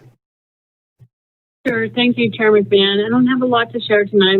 The lateness of the hour. I did just want to bring, Tracy, can you bring the slide up? There we go. I think all the commissioners should have received an email on this upcoming training that you're all invited to participate in. I think we've had 3 commissioners confirm that they're going to participate, but I just wanted to remind you of this. And if you'd like to participate, please let Tracy know, and we will get that information over to the California Association of Park and Recreation Commissioners and Board Members. And that's all I have this evening. Just wanted to, again, welcome our new commissioners, Commissioner Thompson, Commissioner Vasquez, Commissioner Leonard, and congratulations to you, Chair McMahon, and Vice Chair Ramos. Well, thank you very much. We appreciate that. And we will move to item 15 on the agenda, and this is reports of commission. And we have one item on there tonight, and that's the appointment of 2 commissioners to serve on the Facility Naming Committee. And I will open that to the floor to the commissioners. We're looking for 2 volunteers for the naming committee.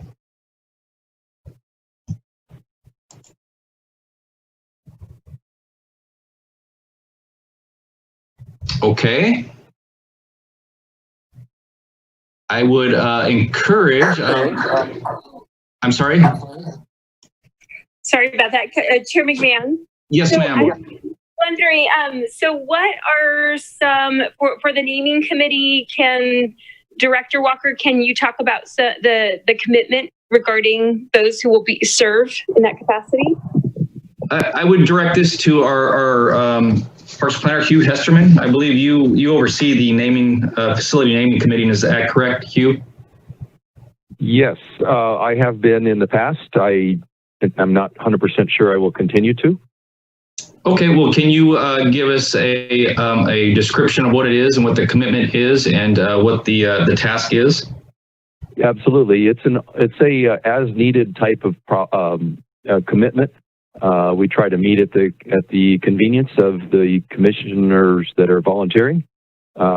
We currently have need for determining names for the parks that are in Roberts Ranch subdivision, and there's a couple other naming issues that need to be addressed in the near future.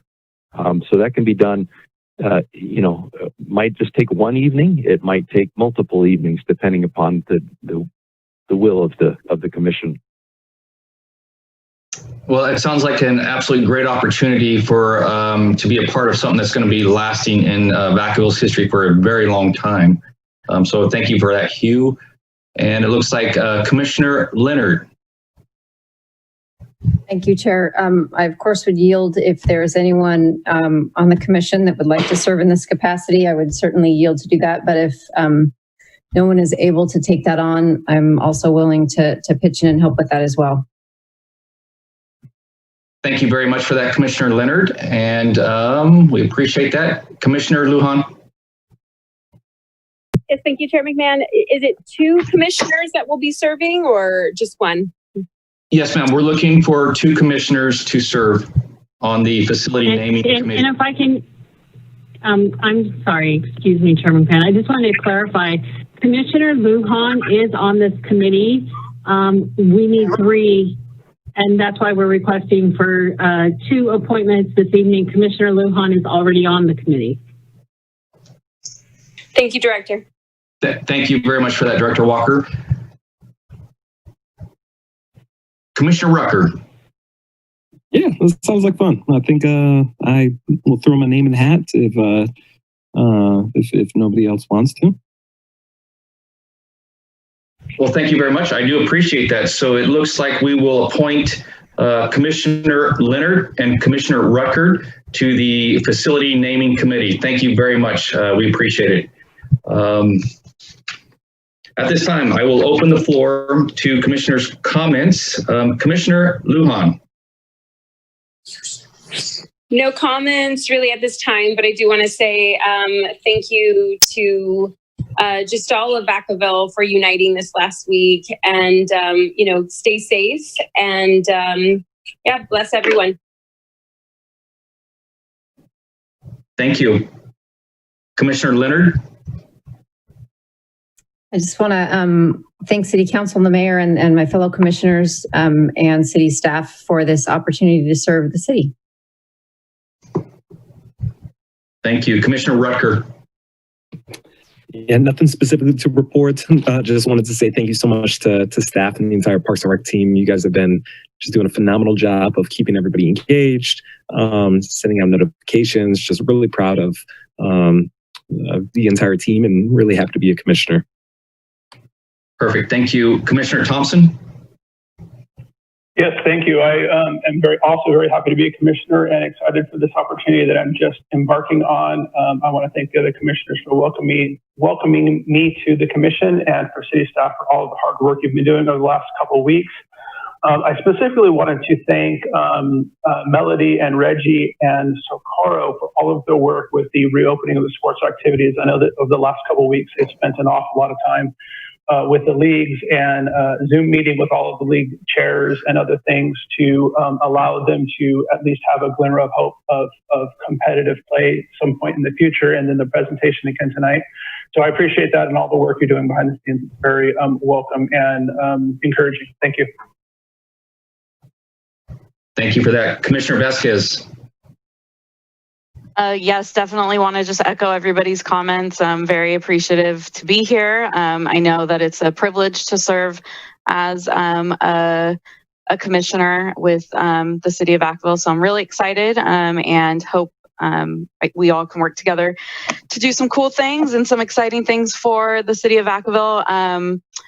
Along with what Commissioner Thompson mentioned, him and I did attend a meeting with the leagues and the city staff on May 27th via Zoom with softball and baseball leagues invited to attend and to discuss and really help open the conversation about where the league's current situations are, where the status of their seasons and potential reopenings. And so, you know, I think that through bridging that gap and the lack of having the YSAT meetings, I think that, you know, Commissioner Thompson and I really helped in encouraging and inviting leagues to open the communication with the city staff, and they have extended their contracts now through July 31st. And so we're excited that they may be able to potentially have late spring or potentially early summer seasons, should they be able to, per, you know, the Solano County Health Guidelines and any information that they receive from their national organization. So really excited about that. Really want to see the kids play softball and baseball this season too. Absolutely. We're all anxiously waiting to get back on those fields and those parks. We appreciate it very much. Vice Chair Ramos. Thank you, Chair. I just want to welcome once again our three new commissioners. You all added quite a bit to the conversation tonight, so I'm excited to have you all on board. And thank you also for electing me to vice. I'm looking forward to working with Chair McMahon. Thank you. Thank you so much. I will go back. Commissioner Rucker, I see your hand up. Do you have one more comment? I do not. That is a complete mistake. Let me lower my hand. Thank you very much for that. Well, thank you very much. Again, I'm humbled to be the chair for our commission. We're going to do some great things out there. I know we are. I personally want to thank the staff, the Senior Help Hotline, which roughly 2.5 months ago did not exist. It exists now, and I will say that Vacaville has set the standard for other cities to follow. And in fact, the state, we started this program. We have a collaborative effort. We have partnered with local restaurants. It was a win-win situation. And I have personally been involved in delivering food. And I'm here to tell you that there is a lot of seniors out there that are very, very extremely appreciative of what we are doing. And it's been amazing. And I'm super proud of the staff. They have been incredible during this time. Also, I'd like to welcome our new commissioners. I look forward to working with you. And with that said, I would just ask that you take care of yourself. These are some challenging times, and that we take care of each other. Please be safe, and we will adjourn this meeting. Good night, Vacaville. And I like to say together, we are Vacaville strong. Good night.